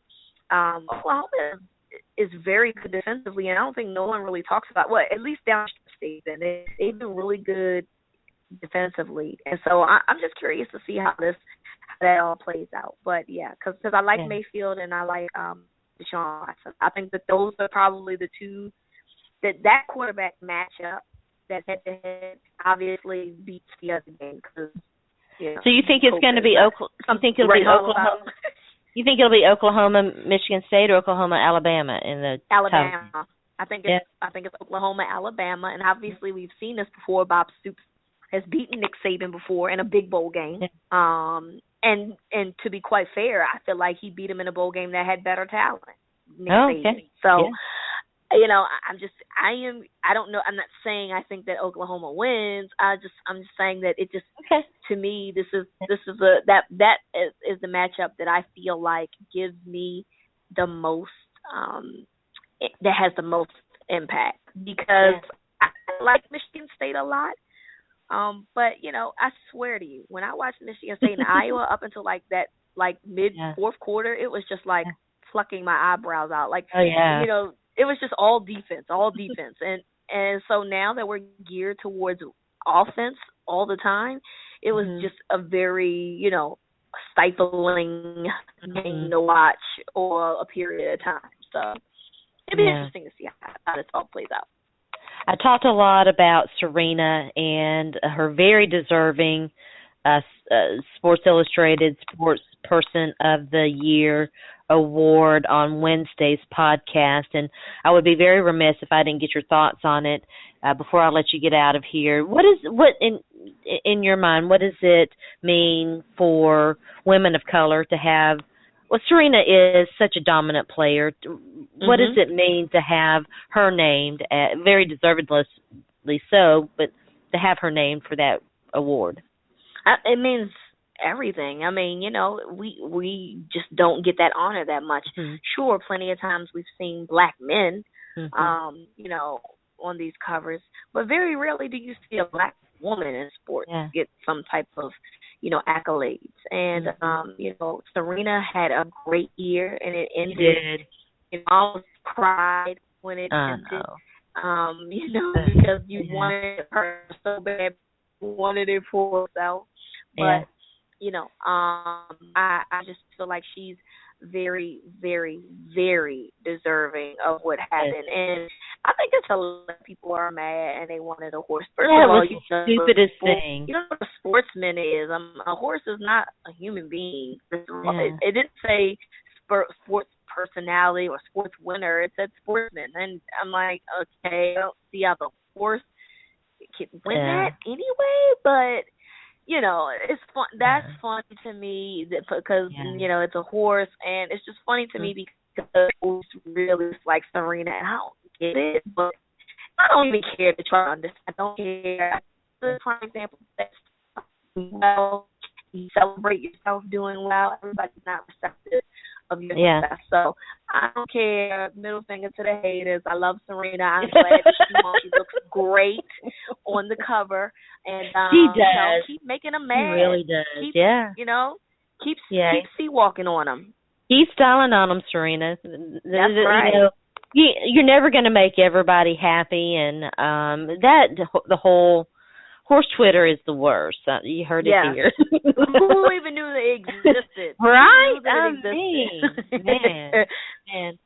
Yeah, Reeta, thanks so much for joining me. Tell everybody out there about, I know you've got a podcast and it's doing extremely well. Give a big shout out to it and tell everybody where they can find you on social media. So, yes, we do have a podcast, myself and at Chelsea's Right. I am at the NFL Chick, and it's the Gridiron Gals podcast. We do it once a week, and we just, you know, talk football. It's kind of conversational. Yeah, you know, it's nothing serious. You know, it's too many serious podcasts already out here, and corporate podcasts, and we don't belong to nobody but ourselves. So there you go. We curse. Yeah. We just talk about it like how we would be talking about football if it was just she and I without the the equipment and everything. And so Right. it's been fun. This is our first year, and we really enjoyed doing it. And I hope everybody enjoys it too. So if you go to on Twitter and Instagram and Facebook, or you go to @Chelsea's Right on Twitter, you can find the link there. I have the tweet. We'll tweet out a link for you so everybody can find it. Yeah. Yeah, we'll tweet that link out. Thanks again, Reeta. Have a great day. Thank you. All right, bye-bye.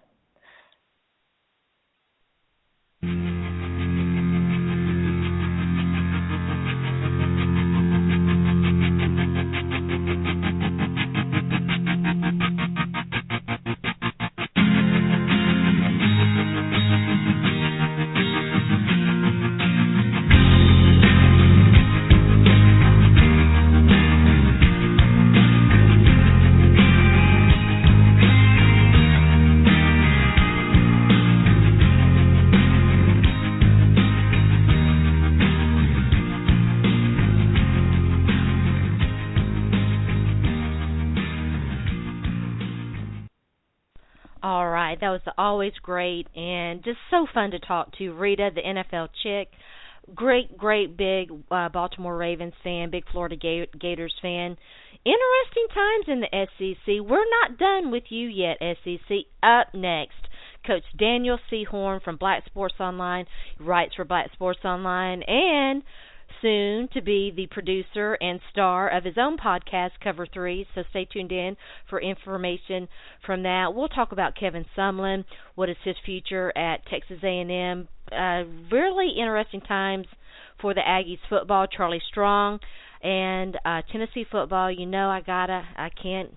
just can't quit you, Tennessee, so stay tuned in. You are listening to Back Talk with Sharona. Welcome back. I'm joined now by Daniel Seahorn. We're going to talk some college football. Big news. It's been a big week in college football. A lot going on in Texas with Kevin Sumlin, Charlie Strong, and then some big news just came across Twitter. T. Martin has been promoted to the offensive coordinator position at the University of South Carolina. We'll talk about that as well. So without further ado, Coach Seahorn, thank you so much for joining me. Oh, thank you for having me on. I appreciate it. How you doing? I'm doing well, thanks. It's very exciting times. By the way, I want to get your thoughts on Butch Jones, too, if you don't mind. I'm so thankful Coach Seahorn was so gracious to do this on a little bit of a short notice when the news, the Kyler Murray news came down yesterday. It's really kind of, I don't know that you would call it head-scratching, but it's certainly eventful in college football. I mean, it's definitely a bit of a head-scratcher when you think all things considered with Kyler Murray and his dad. Yeah. He played quarterback at Texas A&M back in the Right. 80s. Mm-hmm. I mean, he's an Aggie legacy, and he was committed to Texas A&M for so long. It was such an instrumental part of their recruiting class last year. Right. So, yeah, it's a bit of a surprise. And then on top of that, you had Kyle Allen, who literally a week ago said he was out too. So that makes it even more interesting to me. I've heard a lot of people say that his decommitment or his leaving was the bigger issue. What's going on? Tell us what's going on. Help us make sense of what's going on with Kevin Sumlin at TAMU. Well, the long and short of the whole situation right now is, Kyler Murray and Kyle Allen actually were pretty tight, and they talked about what was the whole situation going on, and the foundation of the whole deal was that they didn't really trust the coach. They didn't trust the direction of where they're going, direction of the program, what the offense is going to be like, all of that. I mean, clearly, whenever you have basically both of your starting quarterbacks, guys who both had, long starts this year for you, when they say, I'm out, at the same time within a week of each other, there's obviously some underlying problems there going on in the station. What do you think? What do you think is going on? I mean, this kind of goes back to the Kenny Trail days, right? Yes, absolutely.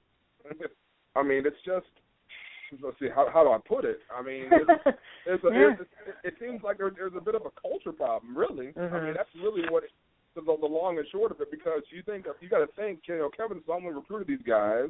He got them in there. He got them in their locker room, and then all of a sudden, ever since the Johnny Manziel days, and ever since they handed the program off to like Kenny Hill and stuff like that, the things just started going downhill ever since. Yeah. You got to think they went from Johnny Manziel winning the Heisman, beating Oklahoma in the Cotton Bowl, and it has slowly been a downward trend ever since. It really has been. Is Kevin Sumlin in trouble?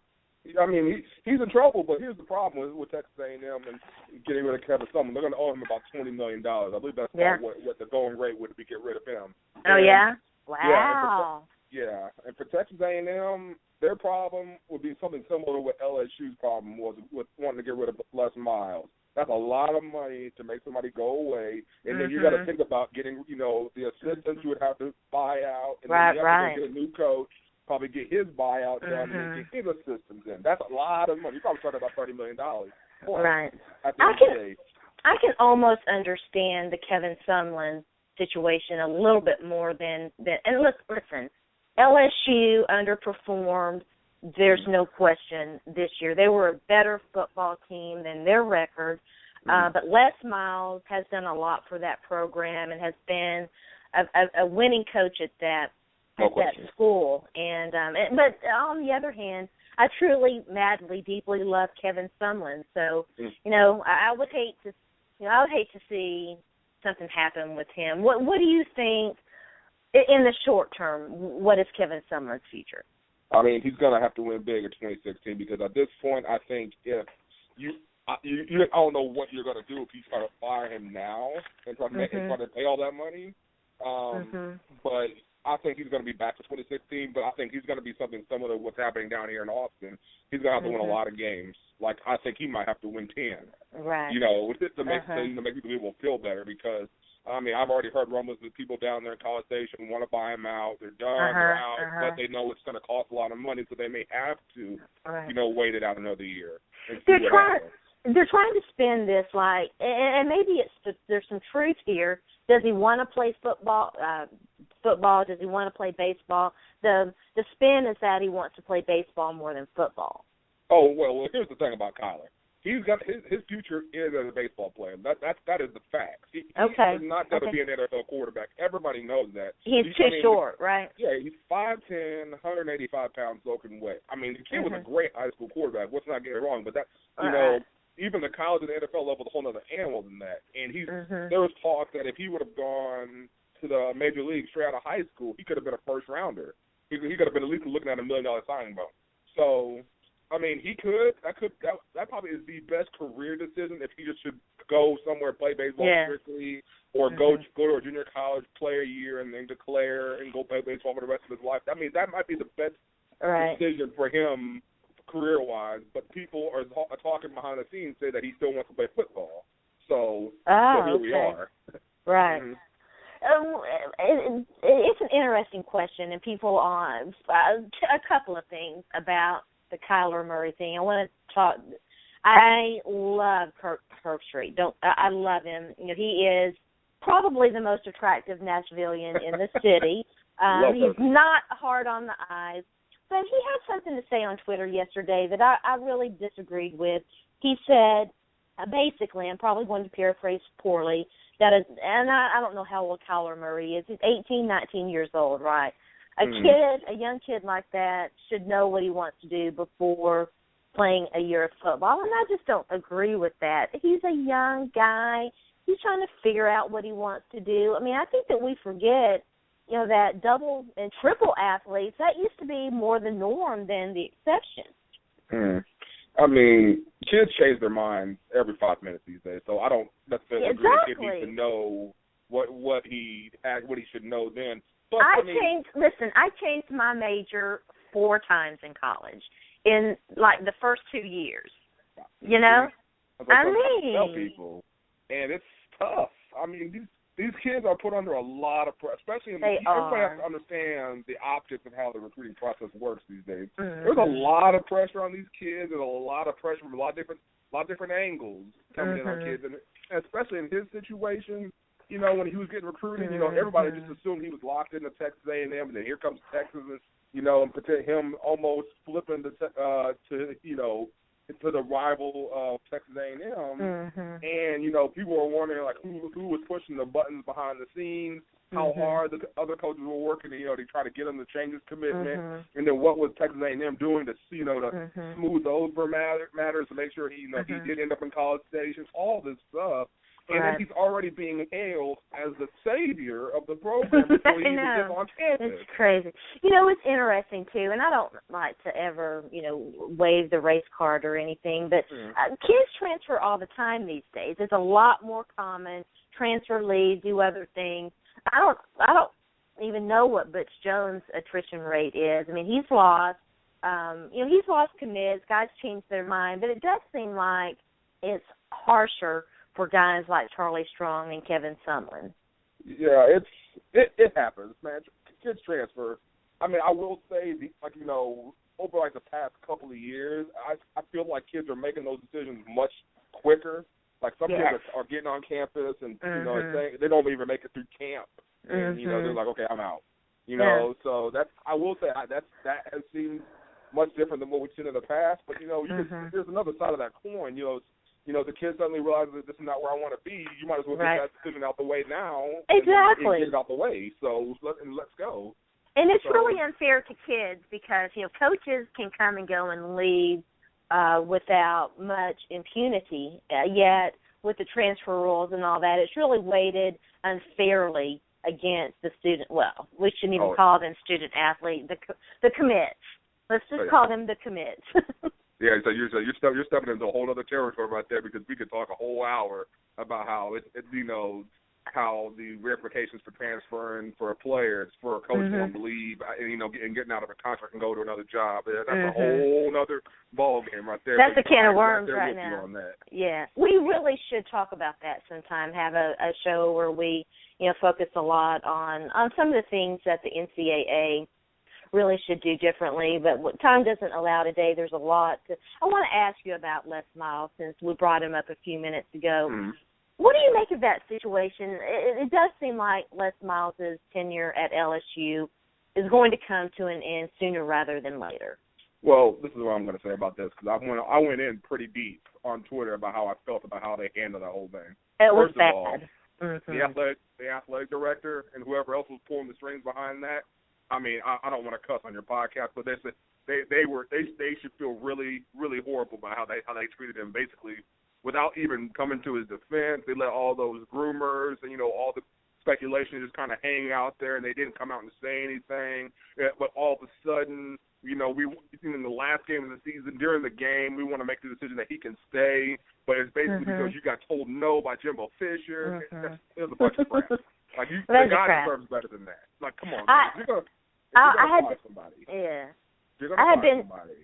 I had Ben Tripp on here, and we talked about that. He said Jimbo Fisher isn't even in the same discussion as Les Miles. It's kind of hard to disagree with that, even though, Jimbo Fisher benefited by a great college quarterback in Jameis Winston, who, is really starting to improve and do a lot better in the National Football League. Yeah, Kelvin Benjamin and a number of NFL caliber players on that roster. How would you compare the two? I mean, to be honest, it's really about a push. It would be a push, which is why when I was thinking about, okay, you want to go get Jimbo, I'm just like, but is he really that much better? Is where I was at on the whole thing. I wouldn't think so. That's if you're gonna can a guy like Les Miles, you have to have a slam dunk hire that is gonna be, hands down is gonna be better, because he's been pretty successful at LSU. I mean, he has a national title. So does Jimbo. They constantly recruit well. So does Jimbo. I mean, LSU was playing in another national title. I mean, Jimbo and them made the playoff last year. So I mean, it's about the same to me. They both won a lot of games. They've come up short a couple of times. What it is, what it is. It's like, so. Yeah. I don't know. I don't really know. The only thing I could see about it being better for Jimbo is the ability to recruit and develop quarterbacks. And that's one thing that Les has not been able to do. Yeah. So that's the only thing I could really come to when it comes to that comparison. I think that's a good point. It's definitely becoming, much more a quarterback-driven, system in college. And it's always sort of been that way in the pros. And we don't probably have time to talk about this either, but there is at least a discussion going on what kind of talent, is being developed early on that, makes these guys successful. Is it Kevin Sumlin or Charlie Strong who's infamous for converting his quarterbacks to safety? Oh no, that was neither of them. That was people Mac Brown for always offering those quarterbacks coming out of high school and running quarterbacks. That was okay. Mac. So they were talking about Texas, and they threw. I got you. So since we're talking about him, I love Charlie Strong. He's been, kind of the topic of some off-season discussion. What do you think his future is at Texas?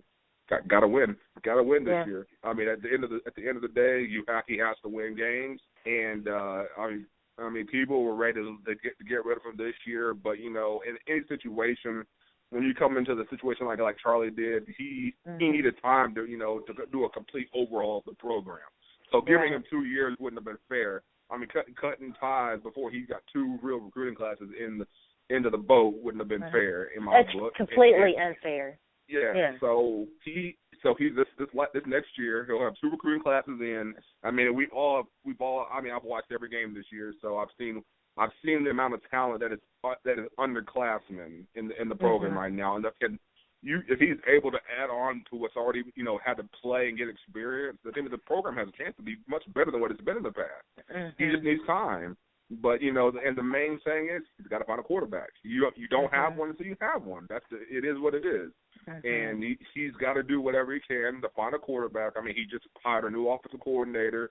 So they're gonna start running more of a it's more of the Art Browns Baylor style offense. It's with Sterling Gilbert. What they were doing in Tulsa, in Bowling Green, and Eastern Illinois with Jimmy Garoppolo.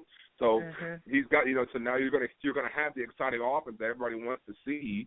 But you got to have the trigger man. You have to have it.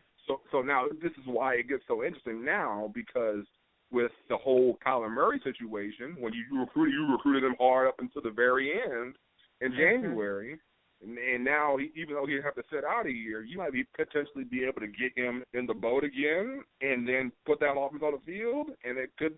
You never know what could happen, but there's so many moving parts to that whole deal. We don't even know if it's a slam dunk that Texas will go after him, but after the way this thing just played out in public, all week. So we don't know if it will be a slam dunk with that. But Charlie has to find him a quarterback, or if he does something similar to what happened this year, or only wins 7 games or something like that, I'm not sure he's going to be able to keep his job. I think the bar is going to be at least 8 or 9 games, and the schedule is not going to be much easier than what it was this year. The Texas went 5-7. They didn't make a bowl game. They're 7th in the Big 12. But he really did have a mess to clean up. He had such a mess on his hands. He had to clean up the culture. There were so many things that he had to do that. They really should give him, I agree with you, at least 2 more years, if not longer than that. We'll see how that plays out. I want to ask you about Tennessee football and some things related to Tennessee football. But before I do, Will Muschamp to South Carolina, is that a good move or not? Bad fit. I think it's a bad fit, and I think I wrote an article. I thought that South Carolina was one of the losers of the coaching carousel this year because they essentially got turned down about 3 times before they got down to Will Muschamp. So I felt like any big coach that was on the market, I would have been apprehensive about them going to South Carolina because they have a huge rebuild. You got to think the amount of talent that South Carolina used to have, even just a few years ago. And look at what they have on the field. They put on the field the past couple of years. It's just not there, especially on the offensive side of the ball. I mean, even if the offense wasn't up to par, they at least had some bad dudes on defense. Right. And they don't even have that anymore. So, and I just don't know if Will Muschamp. I know he's going to probably get some defensive talent in there, but he even showed at Florida that he couldn't really put good offensive playmakers on the field. So not recruit him at least, and he definitely doesn't have a quarterback. So that's not going to help things. And then he went out and hired the same offensive coordinator he had at Florida. So I'm not sure he even learned from his mistakes at Florida. So, I think that's I completely agree with that. That was funny, and there's so many other things we could say about that. Tennessee football, Butch Jones didn't get an extension this time. He just got one last December. But Mm-hmm. Tennessee did give him a raise. Now, in all fairness, he's doing a great job recruiting. Tennessee's record was a lot better than it has been in a long, long time, making another bowl game. But I'm still very much in prove it to me mode. I don't think Butch Jones has, in his staff, they have a lot of room to grow in terms of the X's and O's and the game day coaching. What do you make of all of that? Well, I think, like you said, he's been recruiting his butt off. That's one thing he can say. So the talent's going to be there, so the excuses are about to run out. And especially being over in the SEC East, which is not, ultra competitive right now. Mm-hmm. I mean, coming back next year, they're going to have some talent. I mean, some real deal talent. So like, it's going to be 2016 is going to be a really big year for Butch. I mean, you're going to have Dobbs back. You're going to have a two-headed monster running back. You got guys out wide who can play. I mean, let's go. I mean, and you're going to have young defensive talent as well. There's a couple of upperclassmen that are going to be able to ball out on the defensive side of the ball as well. So it's nut cutting time. That's plain and simple. It really is. No, I completely agree. Tennessee. There's no reason whatsoever that Tennessee did not win the SEC East. That's the bottom line. And if they do not win it next year, I think with the extension and everything, Butch Jones is definitely, of course, safe for next year. And I think probably after that, I think the trajectory is 2 more years, and then we'll see what happens. But if Tennessee doesn't win the SEC East next year, there's definitely something wrong. I had an opportunity to sit down with Matt Waldman and do some scouting on their young quarterback. What are your thoughts on him? No, you're talking about Tennessee's young quarterback. Yes. Gosh, he's from Texas too. His name slips my mind. It's mine too. I know, right? That's what I was like. Tennessee quarterback. I'm gonna have to look it up real quick. And I remember him enrolling early, and I remember him. He was a guy I actually wanted Texas to look at. And maybe an offer but the thing was he was coming off of an injury from the year before, and so I think they were apprehensive about it. But he ended up playing really well, and he got more offers. Texas didn't offer him, and he goes out to Tennessee and he's playing early already. So it could have been a situation like that could have been your guy. So I mean, so it's a bit of a bummer, for the folks out here, but. Hindsight is 20/20, but hey, that's something that I think Texas could end up looking back on. We said they should have pulled the trigger on. Yeah. So it is what it is at this point.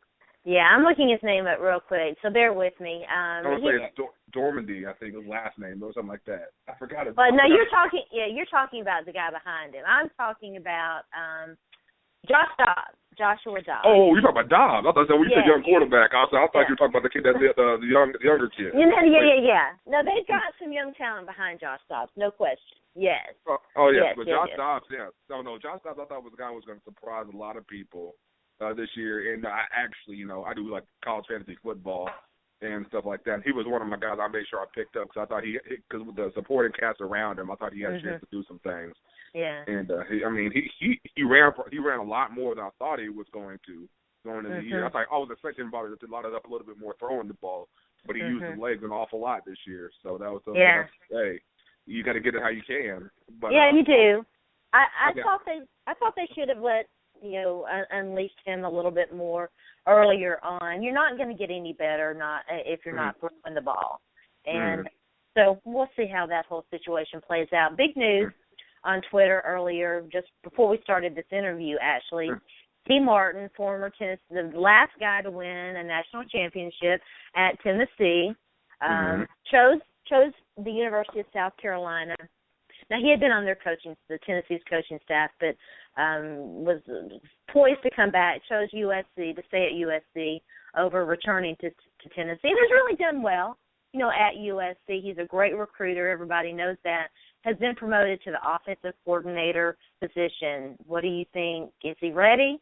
No, I don't know if he's ready, but let's say I thought you said South Carolina. I think he's at Southern California. Yes.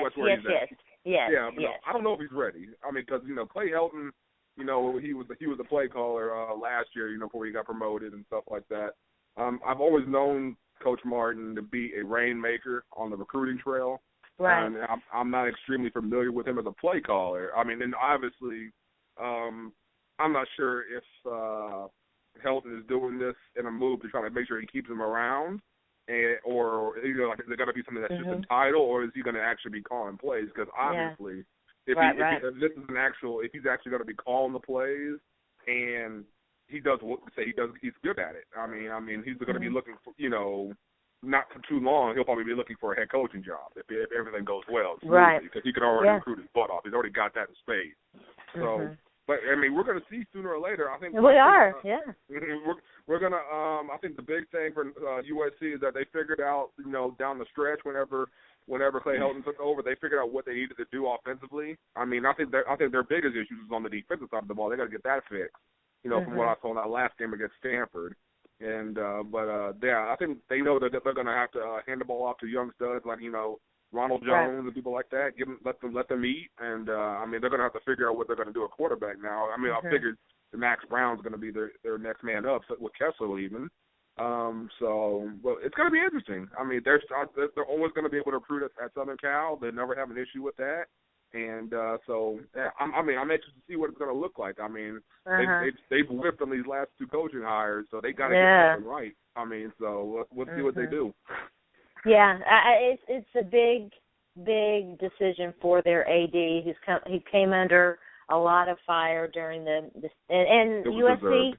Yeah, and USC is being sued. Steve Sarkisian is suing University of South Carolina. So there's definitely a lot at stake for that school and their program, not just on the football field, but ultimately in the court system over the next couple of years. It's not a bad move if they did promote T. Martin to the position, because again, you want to keep him. You don't want to lose him, and you would have to think other schools are making those kinds of offers in an effort to lure him away.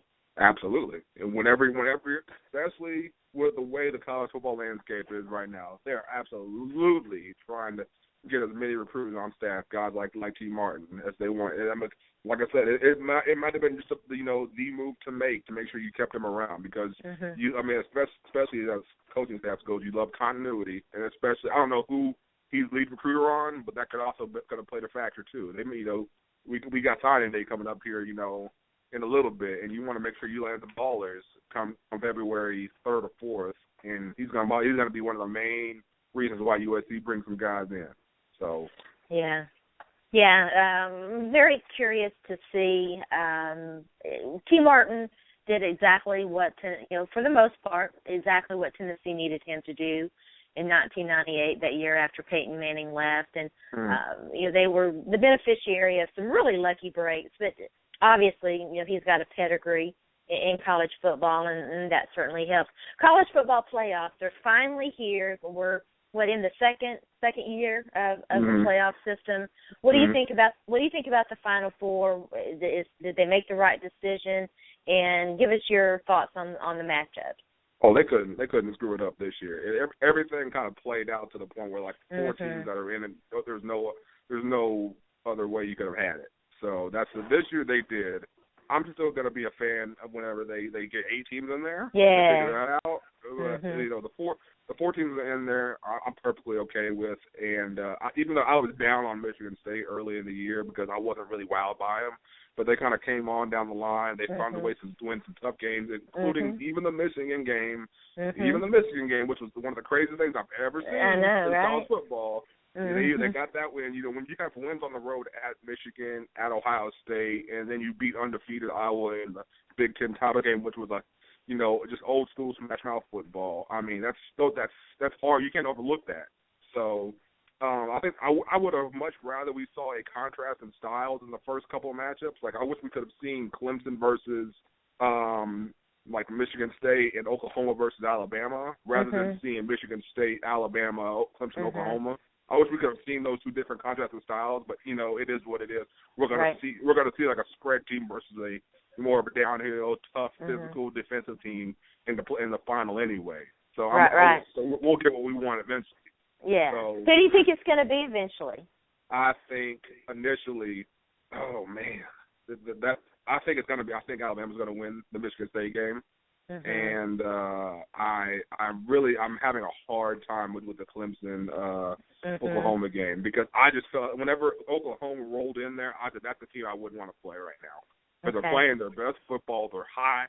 Baker Mayfield's playing really well. I mean, but at the same time, they got to play Clemson, who has just found ways to win every week. I mean, it's not like they've been skating by either. I mean, they can score a lot of points. Defense isn't bad. They can play. I mean, which I'm going to be watching their defensive line versus Oklahoma's offensive line, because that was one of Oklahoma's weaknesses earlier in the year that I noticed, especially when they in the Texas game. That was one of their fatal flaws. Why Texas could end up winning that ball game, because they were able to get pressure and get to Baker Mayfield. So I'm going to be watching that closely. If I had to say it right now, I'm going to say Clemson barely. But man, ask me again when they fall for the kickoff. I might change it. It's going to be a good game. I'm so excited about that game. Dabo Swinney has done a fantastic job at Clemson. There's no other way to spin that one. He's really good. He's a really good coach. He's a really good recruiter. I mean, if I had to say that, that's another reason why I wouldn't be exactly giddy about going to the South Carolina job, because it's going to be a real hard time recruiting against him right now. It really is. What do you make of Steve Spurrier and his resignation and all of that mess? One of the weirdest things I've ever seen. And I know. I'm really not on board, with coaches kind of just bailing out in the middle of the year.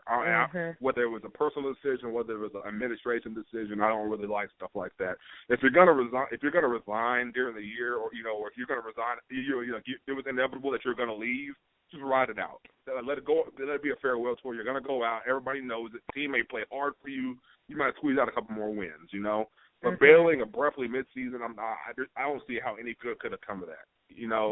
That's like we were talking earlier. Just what if like a star player decided middle of the season, say they had like an injury, that they weren't sure that they wanted to come back from, it to be like, you know what, I don't want to come back because I want to save myself for the NFL. What if a player did that? They bailed on the team mid-year like that. People will be killing them. So I don't see. It's really interesting. It should be any different. I had Lisa Horn on the show right around the time that went down, and she said it would not surprise her if there were not NCAA issues or something else lurking out there. We haven't heard anything, or at least I haven't heard anything, but it was very odd, just very, very, very strange. And in college hoops, I was just floored by Bo Ryan, the Bo Ryan situation. Yeah, that's strange too. Yeah, it is. It really is. So, Coach Seahorn, thank you again so much for joining me. Tell everybody out there where they can find you on social media. Oh, well, you can find me at Coach Seahorn on Twitter, and I write for BSO. And if you want to see any of my college football thoughts, or any sports thoughts, really, you can find me there. And be looking out for the Cover 3 podcast coming soon. Coming real soon, guys. Awesome. Be checking for that. Awesome. Very, very, very good. Well, have a great day. All right. Thank you. You do the same. Thanks for having me. Okay. Bye-bye. Bye-bye. Thanks again to Coach Daniel Seahorn for joining me in that last segment. Great stuff on Kevin Sumlin, the Texas A&M, the Aggies football program, Charlie Strong. Interesting times down in Texas. Recruiting is obviously going to be a big issue for both of those programs, and just great college football talk in general. What's going on, big coaching moves across the college landscape, particularly in the SEC. Talked some Tennessee football. T. Martin deservedly getting the promotion that he got at USC, the other USC, University of Southern California. Shout out to all the guests who donated their time to join me this past week. Carolina Abby, talking Carolina Panthers football. Robin Mundy, always a great discussion with her, talking about the Baltimore Bills, and we talked a lot of different stuff. And of course today, Simone Bridges, talking Dallas Cowboys and more, and Reeta, talking college football. Reeta's a big multitasker. College football, Baltimore Ravens, and again, thanks to Coach Seahorn for donating his time. Big shows this week. I'm so happy to be back. Next week, I'm going to have some more, hopefully 2, if not 3 podcasts. I'm going to be talking to Vashti Hurt. I cannot do this end of the year podcast extravaganza without talking to Vashti because she's so good and she's so thoughtful, and I've enjoyed doing. We have a show that unfortunately time doesn't necessarily allow us to do it that often. Game Over with Vashti and Sharona. I always enjoy having her on. Natasha Paul is going to join me, and maybe talk Cindy Walker into coming back, talking some Major League Baseball. We'll see if we can. I've been trying to sweet talk her. Maybe you guys can help me out there. So thanks for tuning in. You've been listening to Bat Talk with Sharona. I'm your host. My name is Sharona. You can follow me out there in Twitterland at Sports by Sharona. Have a great day. Have a great weekend, and we'll be back next week.